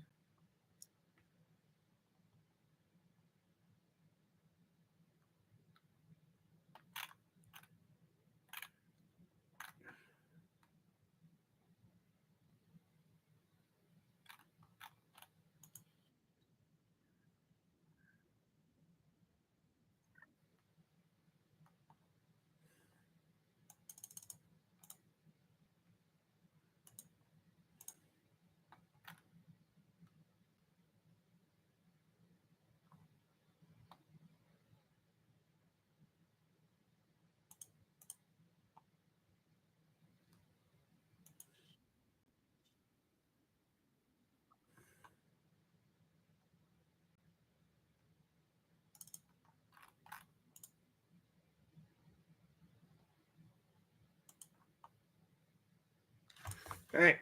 Face off to the right of Skinner. Henrique wins it. Puck cleared out. Not cleared out by Edmonton. Now it is.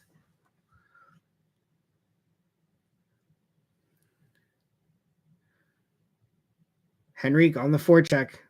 Lundell over to a guy. He's going to send it up.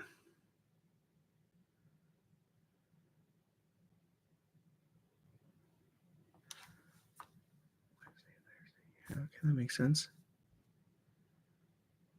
Henrique stops it at the blue line, would have been offside. 2-12. Oh, here we go. We might have another one. I think we got another one. I think it's Hyman for 3-0. Let's see what happens here.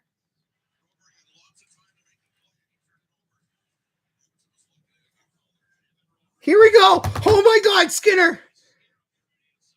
Bennett to the point. Shot. Where's the puck? It's blocked in front. Another block. Here we go. Zach Hyman on a breakaway. Hyman scores!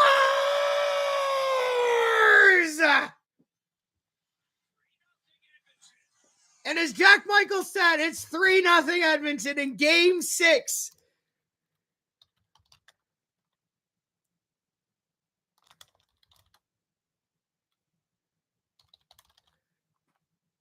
We're going to Game 7, guys. We're going to Game 7.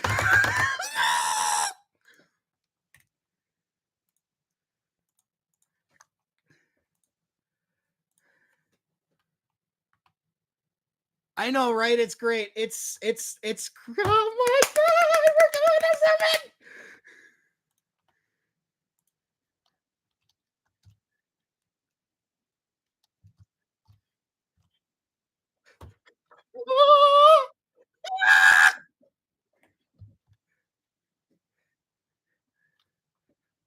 Holloway, back to the point. CC, winds, fires. Oh, just gets through, but it's saved by Bobrovsky.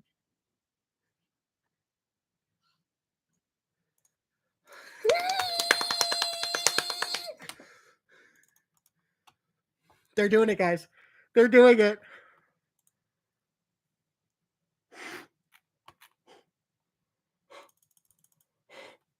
$105. And that was, oh my God, they're doing it.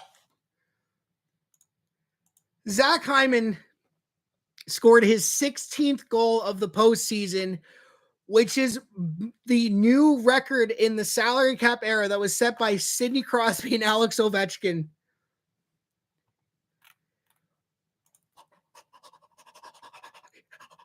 Oh my God, guys, listen to this. If you count Zach Hyman's regular season and playoff goals, he scored 70.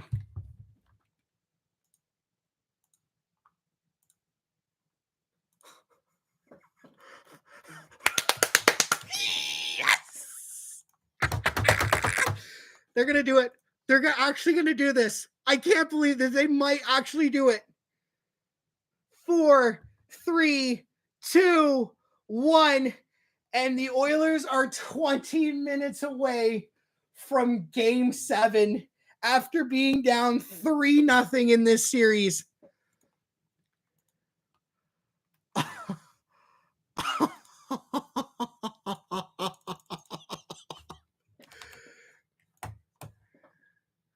I can't believe this. And the Florida Panthers are pissed. They are not happy right now.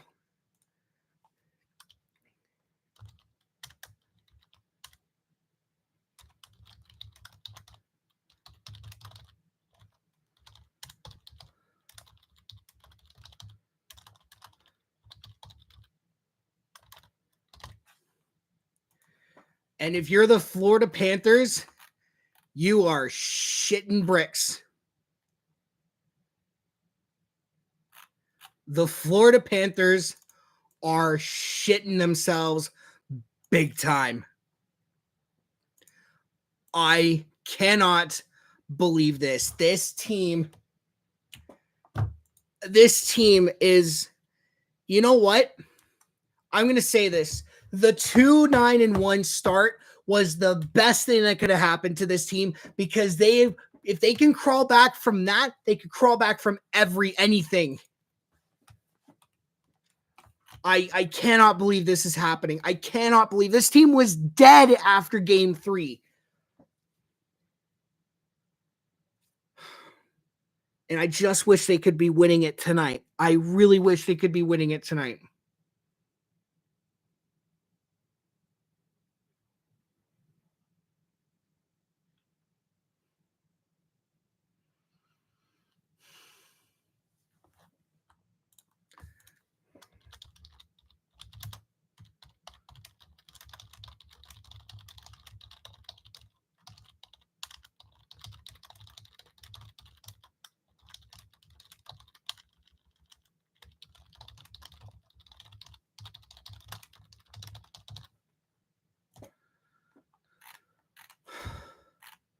I honestly can't believe this.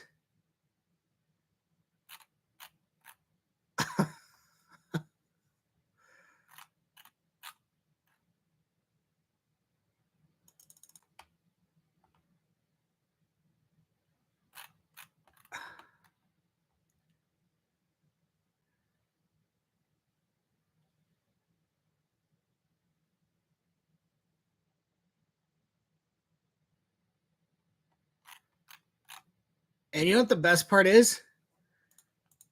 McDavid doesn't have a point. No goals, no assists. He's got nothing.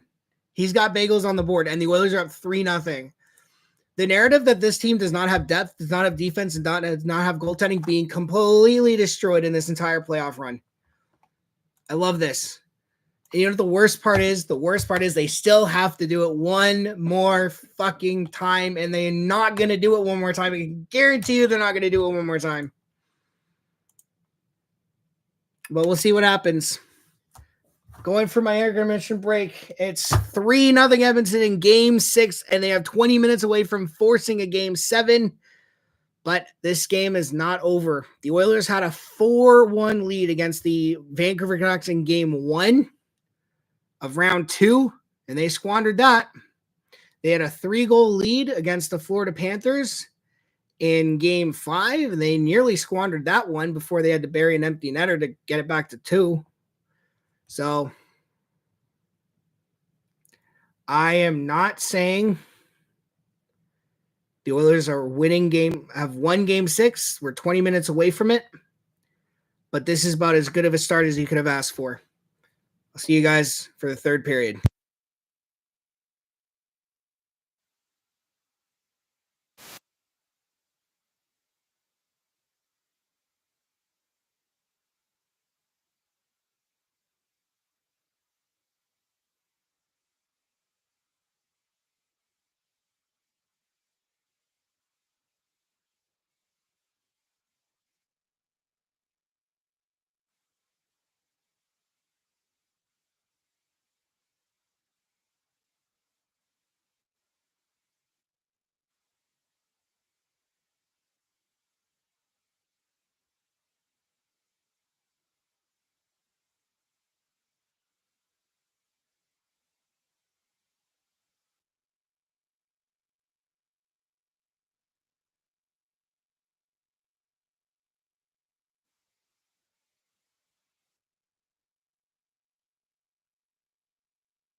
Sorry.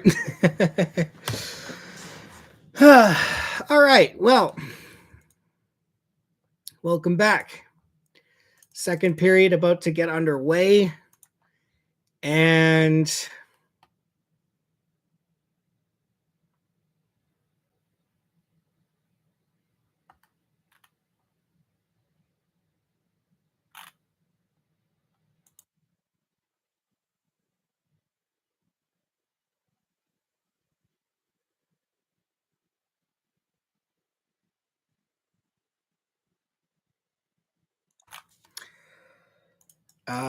I mean, this is about as good as you could have asked for a game from this team. They are 20 minutes away from forcing a game 7 after being down 3-0. Now, my brain is still trained to recognize, to think something bad is going to happen. So this game is not over, not by a long shot at all. But I already know how this third period is going to play out. Edmonton's going to go out there. They're going to sit back. They're going to let Florida get shot after shot after shot after shot after shot. Florida might get 1 or 2 or even 3, depending on how much time Edmonton allows them to sit, allows Florida to come at them. I am not anticipating stress-free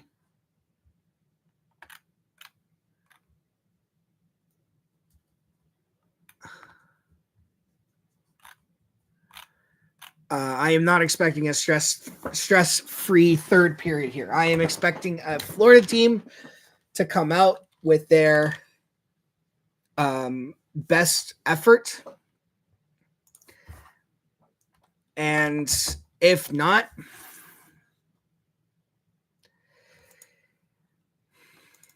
we'll see.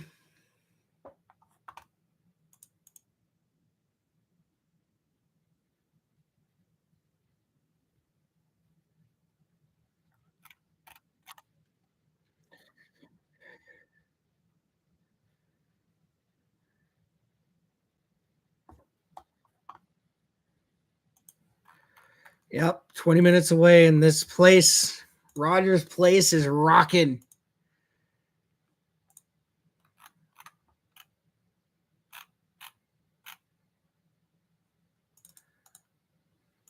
Here we go. Puck already in the Panthers zone. Hyman's going to go in on the forecheck.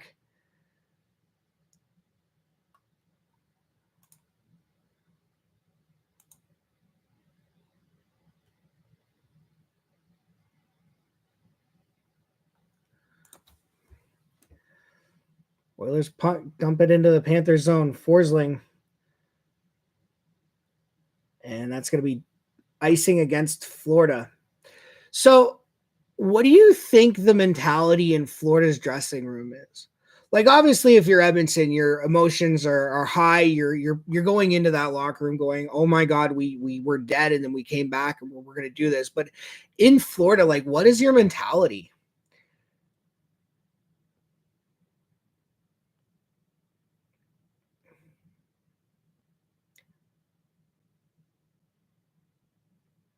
That's what I want to know. Like, how do you go home on the plane ride? Because here's the thing, like, I know Florida has had 2 opportunities to close it out at home, and they are going to have 2 opportunities to close it out at home. But like, how do you go into that going, well, we tried to do it the first time, we couldn't do it. Is our luck going to change? Like, I don't know. I don't really know what your mentality is if you're the Panthers. And at the same time, like, how do we shot blocked in front and puck deflects out of play? Like, how do we, as I don't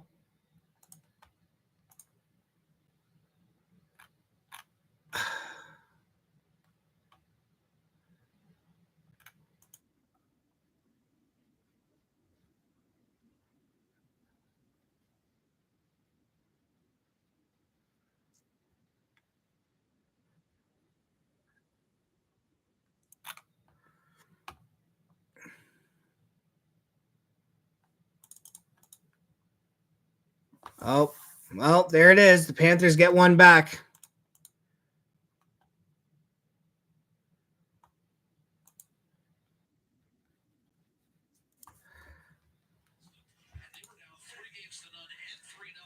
How do they do this? CC off the boards, can't get it out.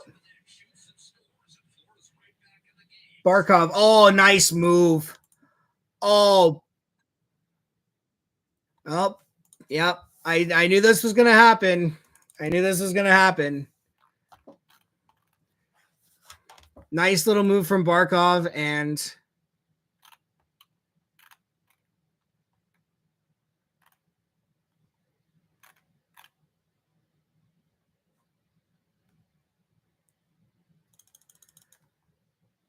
oh, just nifty move. All right. Well, not great.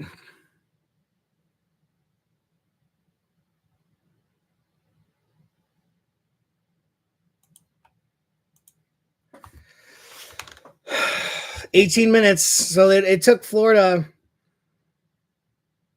less than 2 minutes to get one back. So this is not good.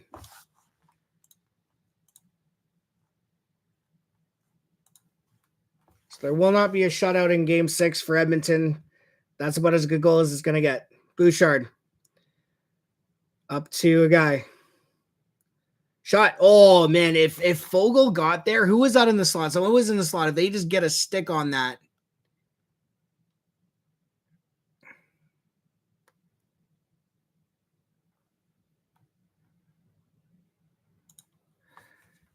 McLeod. Shot. Blocker saved by Bobrovsky.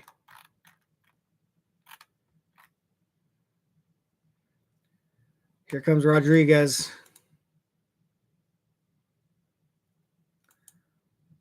See, if you're Florida, that's good.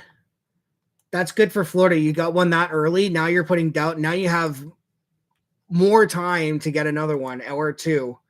So, I mean, Edmonton needs to be better here. Come on, guys.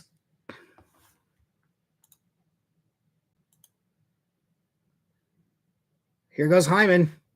Hyman, 2-on-1. Not exactly 2-on-1. He tries to drag it around himself, but he can't. McDavid. Down low for Nuge. Nugent Hopkins. Back up top for Cece. Cece tries to send it down low to Hyman.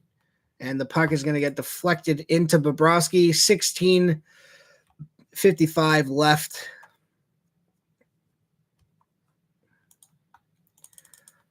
Now, I'll say this.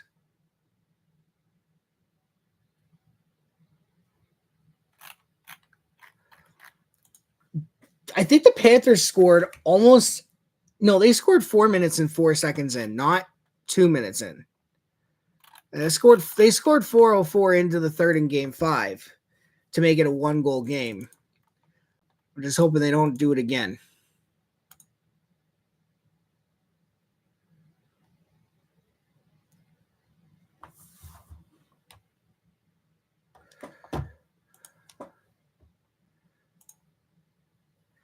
And now how massive is that offside goal that was called off? Because if that stands, it's 3-2 now.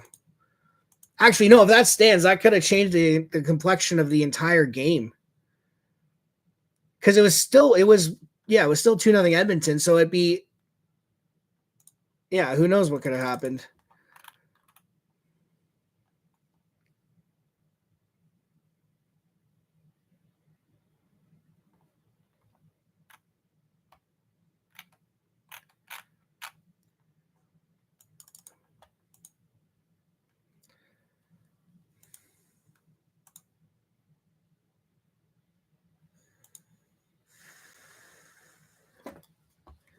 Oilers cleared out.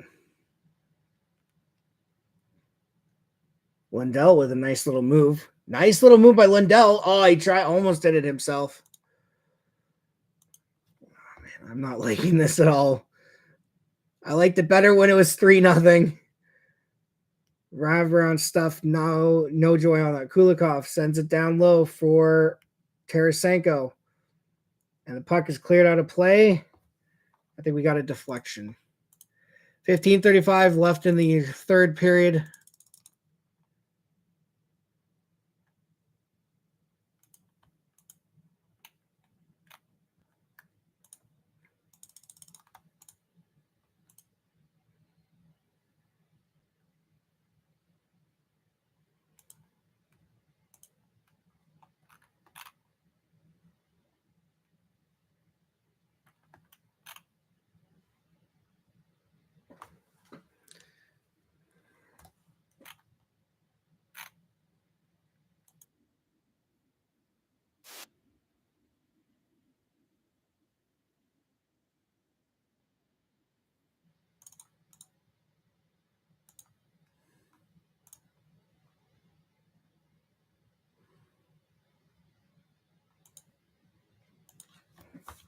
Bouchard can't get it off the boards. The Oilers want to do the off the boards play so much, and it has not worked out. It is actually also the reason why Florida got one back. They keep wanting to do off the boards, and Florida's right there.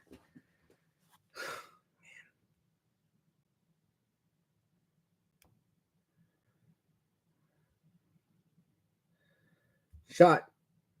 Oh my goodness. Skinner with the save. Here comes McDavid.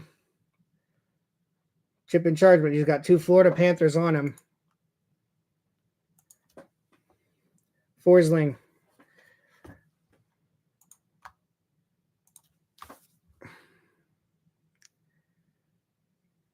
For Hagee. Scooting in. Can't get around Philip Broberg. That was well defended by Broberg. For Hagee. Finds for Ekman Larson. Shovel to the net. Nurse is right there. Nurse. Again, off the boards. And the Panthers are right there to intercept it, but it gets past.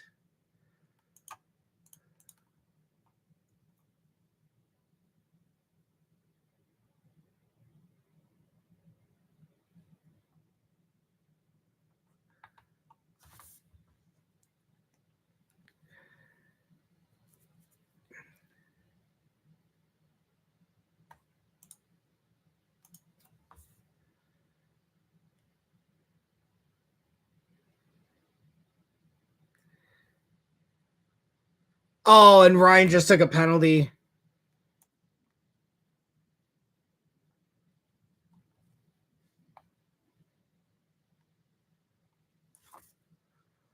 Oh, no.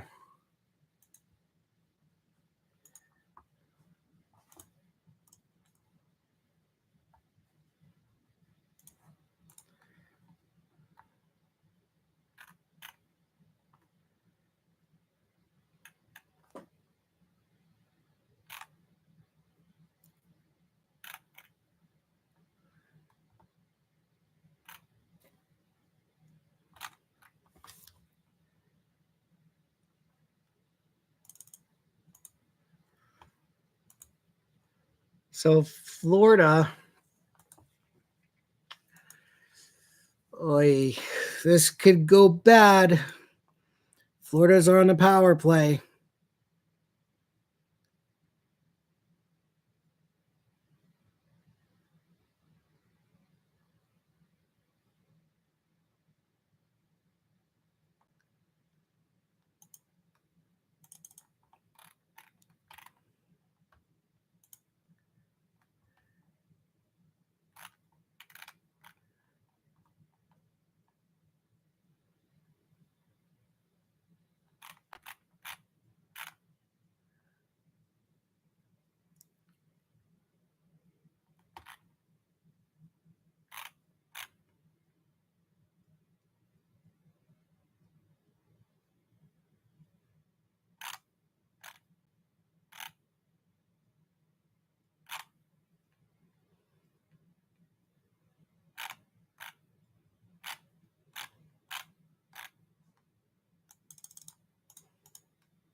So I don't want to see it.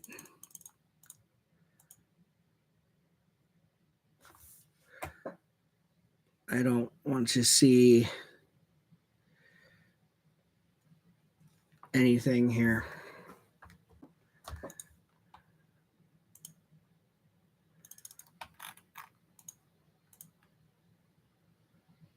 Okay, Oilers get the first clear. Oh boy. Oh boy. I don't like this at all. I don't like this. I don't like this at all. I don't like this at all. Ekman Larson. Oh my God. I thought that went in.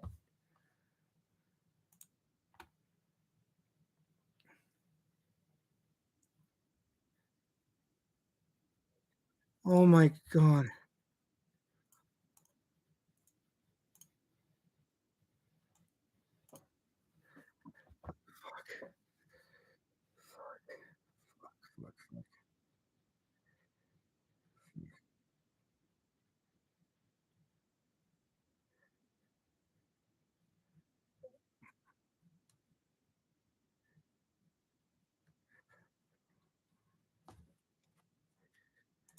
Okay. Oh, they're going to kill it off. They're going to kill it off. 11 seconds left on the power play. 11 seconds left for Florida. 5 seconds left. Janmark ripped it shorthanded as well. Puck cleared out by Edmonton.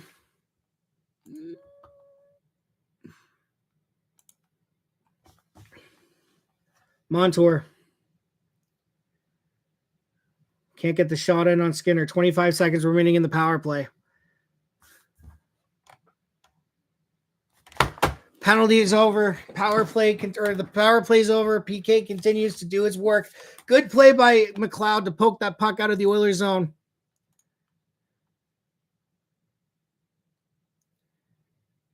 Shot with 5 seconds left. Stuart Skinner is going to make that save. I don't want to have hope. Don't give me hope, please, guys. I know.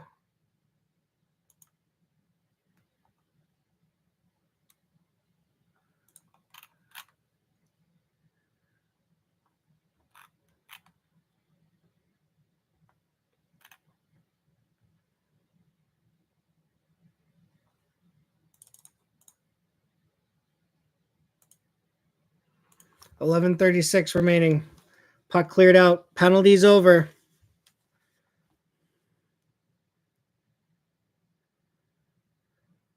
Puck dumped into the Oilers zone, and that's going to be icing on Florida.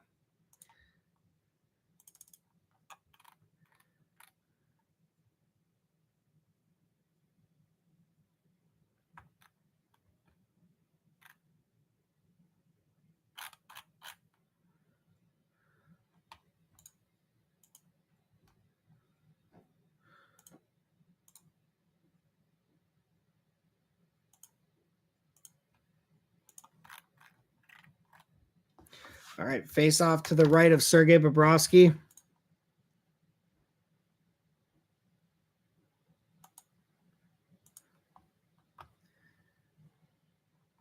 Game 7 is going to be nuts.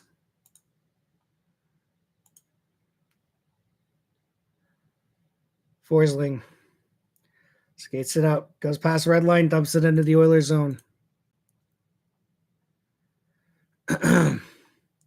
Shot by Florida, missed the net. Kulak up the boards off to Draisaitl. Puck bounces out of the Oilers zone, though. Forsling back to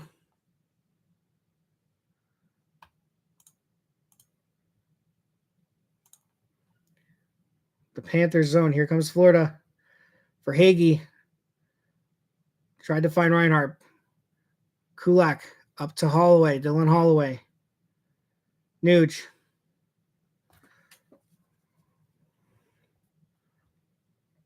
Fogle gets the puck out.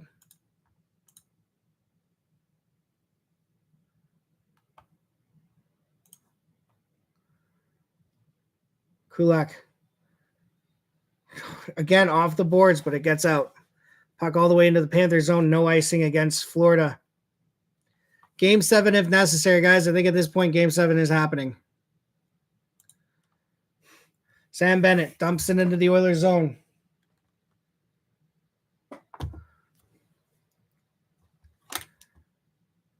Rodriguez tries to slot in the slot. It was blocked in front.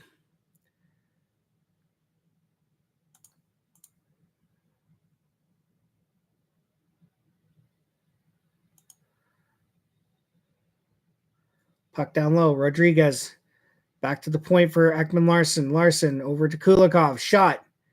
Blocked in front. Connor Brown.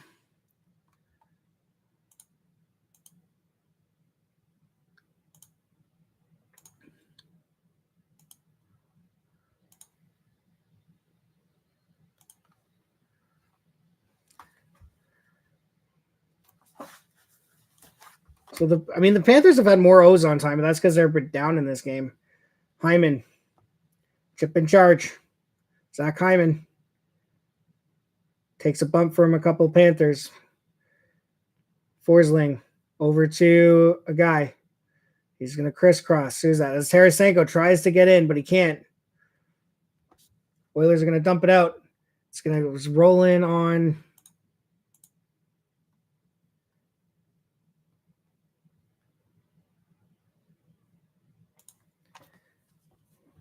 Bobrovsky. Panthers dump it in the Oilers zone. Fogle gets the puck swept away from him. Holloway. Forechecking. Holloway gets hit. That should be interference against Florida. What is going on here? Oh, we get a pat. Yeah, it is.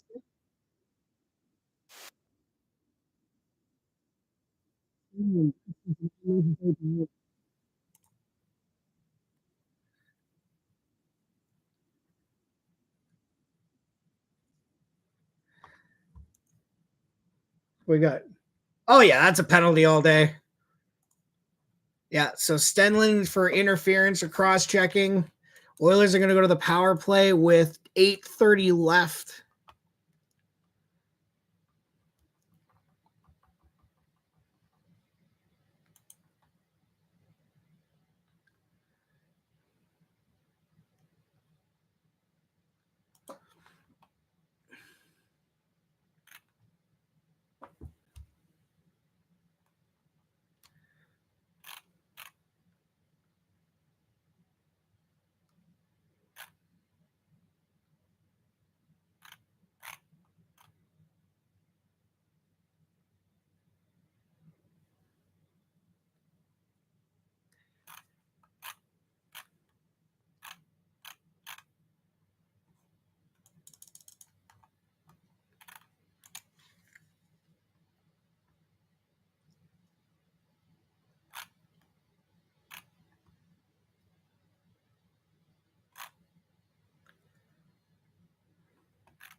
All right, power play for Edmonton. A great opportunity to restore their 3-goal lead. I don't think Florida will let it happen, though.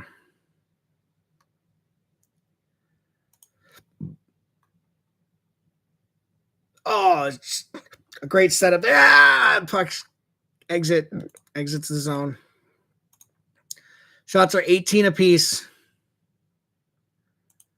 All right, so a minute gone in the power play. Come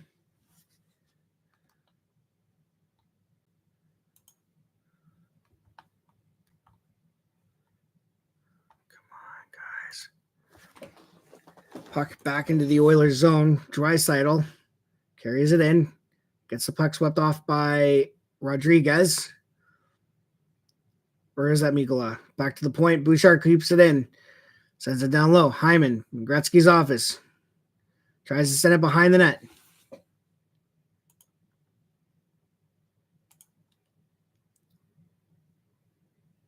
Puck down low into the Panthers zone.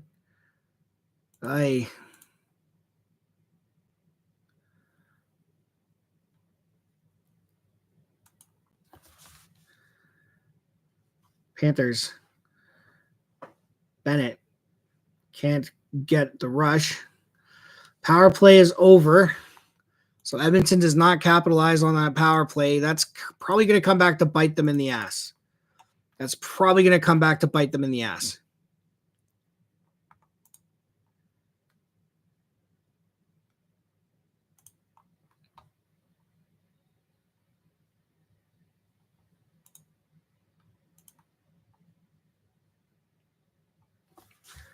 So I just wish the stream was closer. Nope. We're just going to go ahead here. Ekholm behind the net. So one shot on that last power play for Edmonton, but they don't get what they want. And they're going to have to continue to play well here if they don't want Florida to get back in this. I mean, Florida is already technically in this with that one goal they got by Barkov, but if they want it to be more than that, they're going to have to stand tall here as the Oilers take an icing call with 6:05 left here in the period.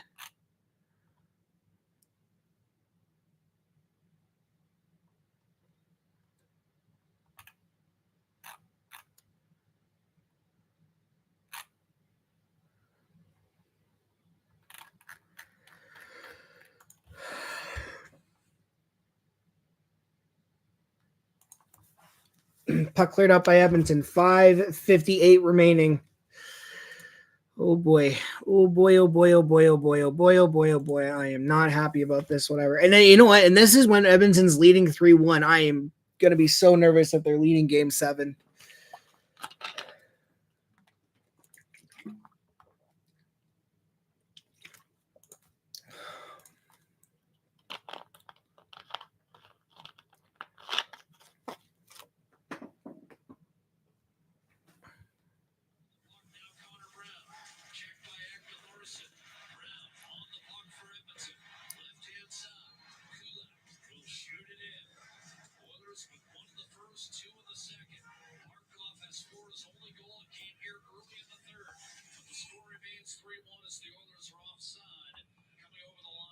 Yeah.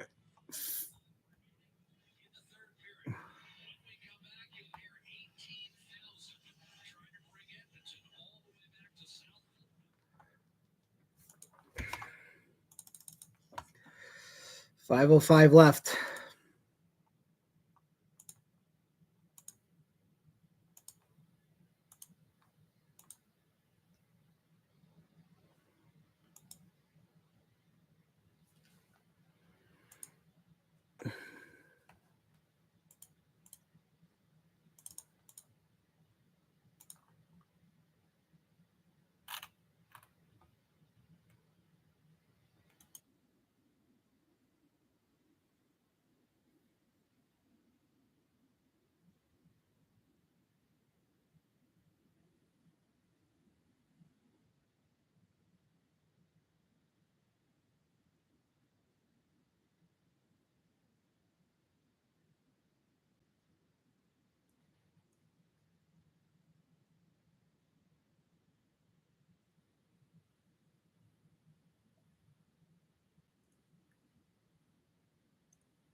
Okay.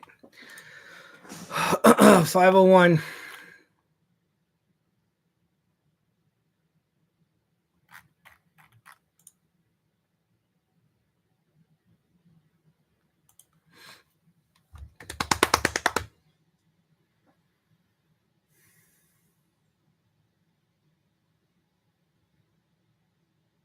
And Henriques gets tossed from the face-off circle.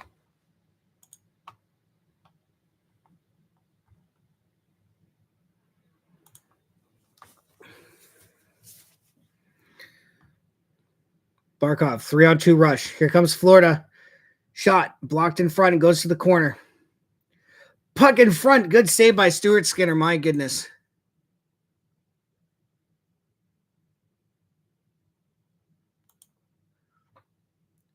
Roski comes all the way out, plays that puck over the stick of a forecheck. If remember, that could have been dangerous.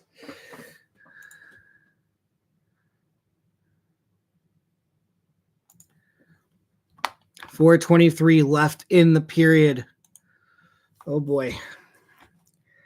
It's not shot. Oh, it's good save by Skinner right on the doorstep there. Holy crap. Toe save.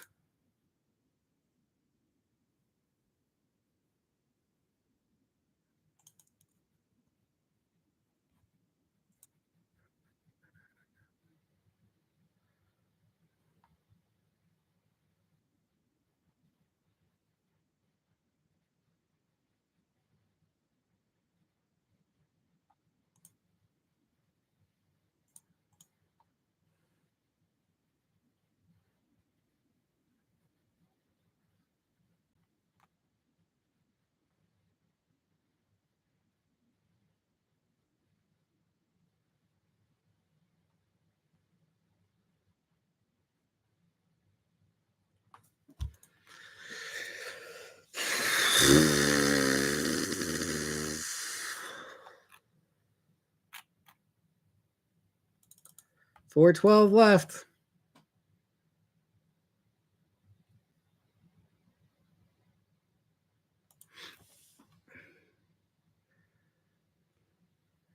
Puck out in front. Oilers cleared out barely, but it's going to be offside on Florida. Send it right back in. It's going to be thing. What do we got?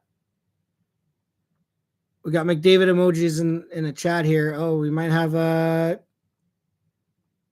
goal here.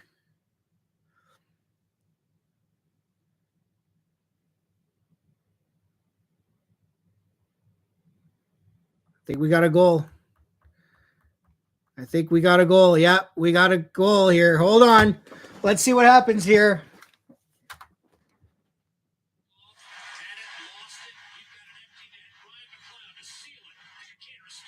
Here he goes. Empty net for Florida.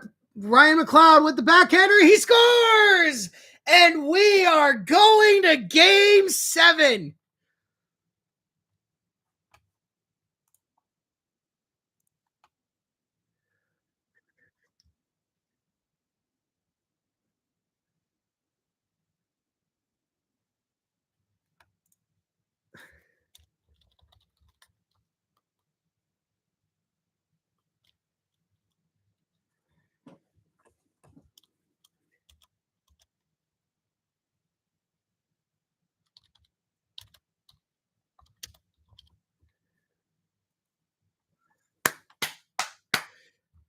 Boys, this is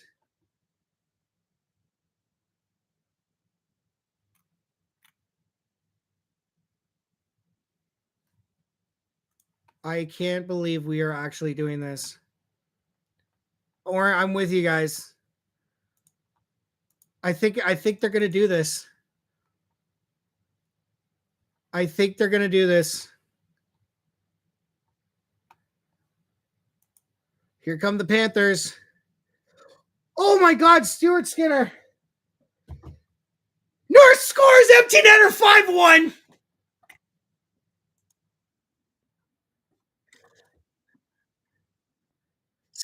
The save, Nurse with the goal. It's 5-1 Edmonton. We are definitely going to game 7.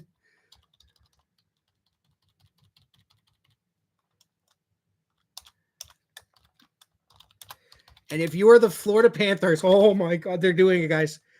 Guys, I think they're going to do this. I think they're going to do this. I can't. Are they actually going to do this?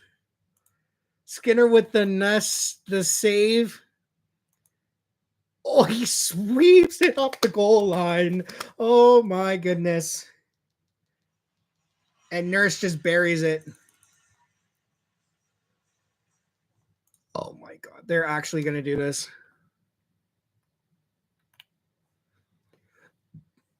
I don't know.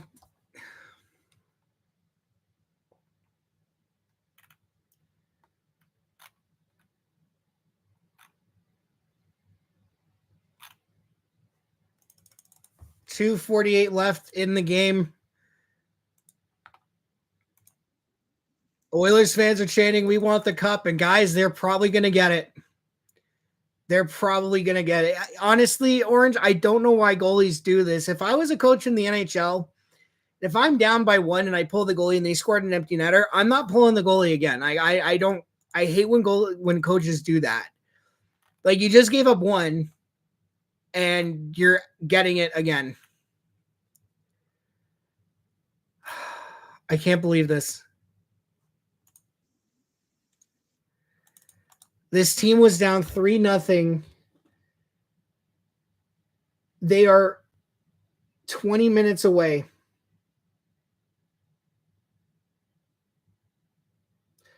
They are 20 minutes away from a Stanley Cup championship if they win the next game, and they have not shown any signs that they are going to lose.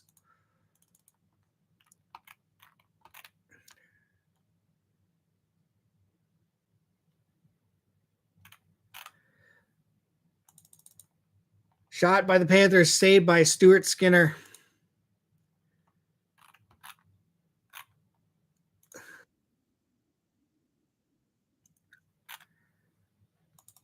And Yanmark immediately goes to Skinner after that goal. I can't believe they actually did this. Oh, they're singing "Living on a Prayer."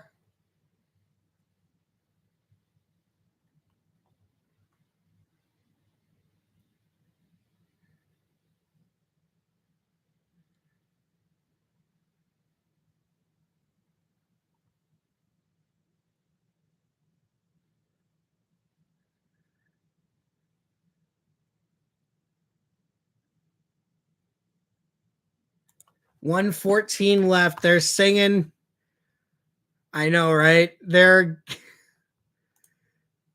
are singing in Edmonton. I have no words. I have no words to describe what we just witnessed. I have no words to describe what we witnessed.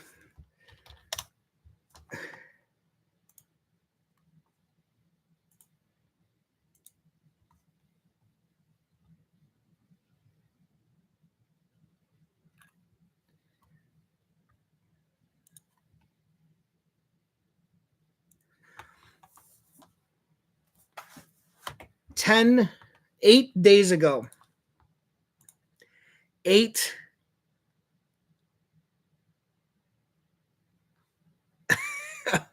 Dude, Orange, I want to say something. When this series started, I had this all inflated, ready to go. They lost 3 games. I deflated it. They have won 3 straight. And I'm debating whether or not I should inflate it for game 7. Because while this team has not shown me any reason to think that they're going to lose, I know, right? I don't want to fill it up, but if they win the cup, I want to lift it with them. You know what I mean? Like, I might just have to lift it deflated. It's the best I'm going to have to do. I don't know what to do. This is nuts. But 8 days ago, the Oilers were down 3-0, and they have forced a game 7. I can't believe this.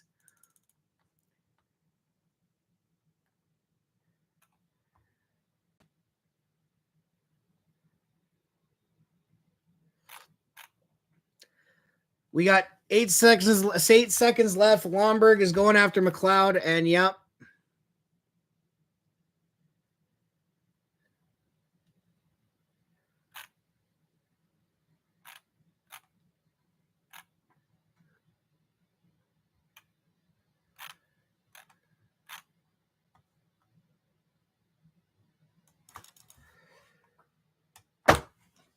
And that is it. The Edmonton Oilers are 1 win away from the Stanley Cup. Yeah, I'm gonna have to figure out something to do. Yeah, no, I agree. I put it back where it is. It's fine. It's fine. We're not doing anything. This team is 1 win away from a Stanley Cup championship. 3, 2, 1. And the Edmonton Oilers have forced a Game 7 against the Florida Panthers after being down 3-0. I can't believe this.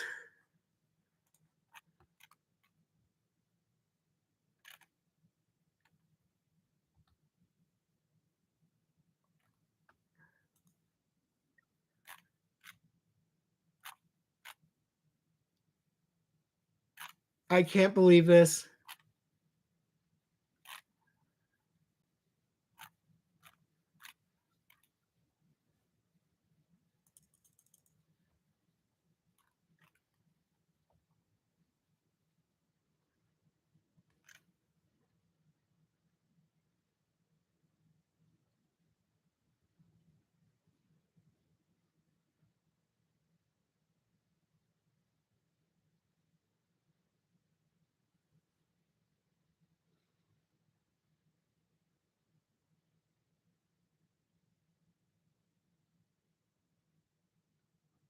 I can't believe this. I actually can't believe this.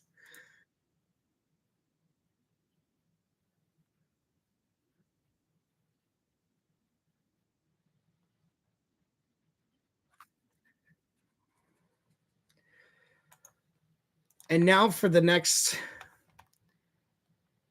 I know, right? Well, and that's the thing, right? Like ever since this happened, this team has not shown me that they're going to lose at all. They have not shown me they're going to lose. The way they play in these 4 games, 3 games since they went down, I have not seen any evidence that they're going to lose. And it sucks because I am mentally preparing myself for that. I am mentally preparing myself for this team to just do something stupid.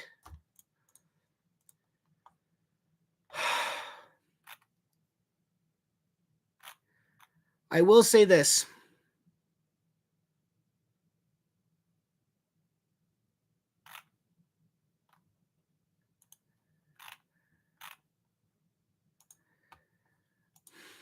Win or lose,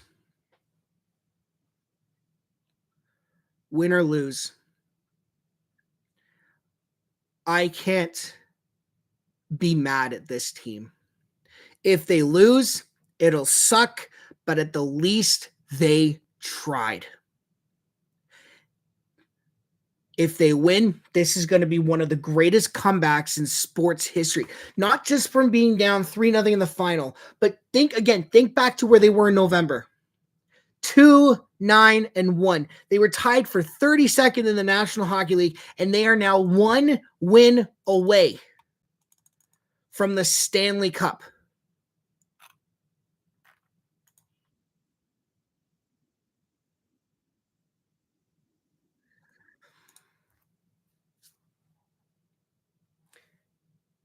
Here's the thing, and this is why I'm concerned going into Game 7. If you're the Florida Panthers, yes, you blew a 3-0 series lead. Yes, you're going to Game 7. But your mentality in that room is, we just got to win 1, and we're doing it on home ice.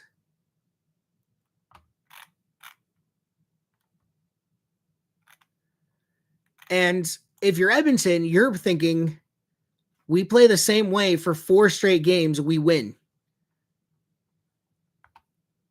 I know, it's just, but I've been mentally trained that way, right? I don't know. It's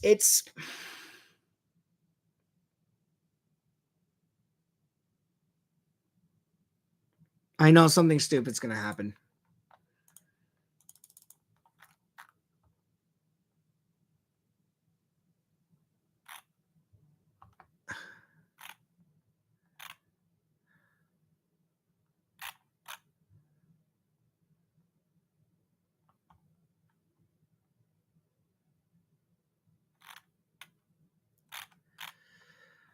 I can't believe this.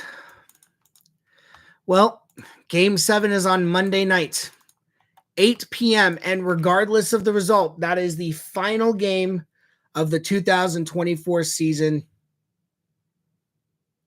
Are the Oilers going to win or are they going to lose?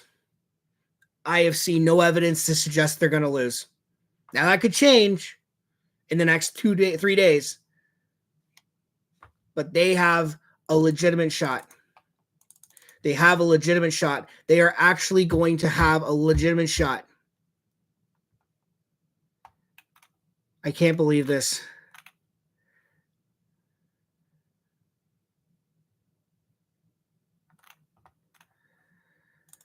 But the story is not over.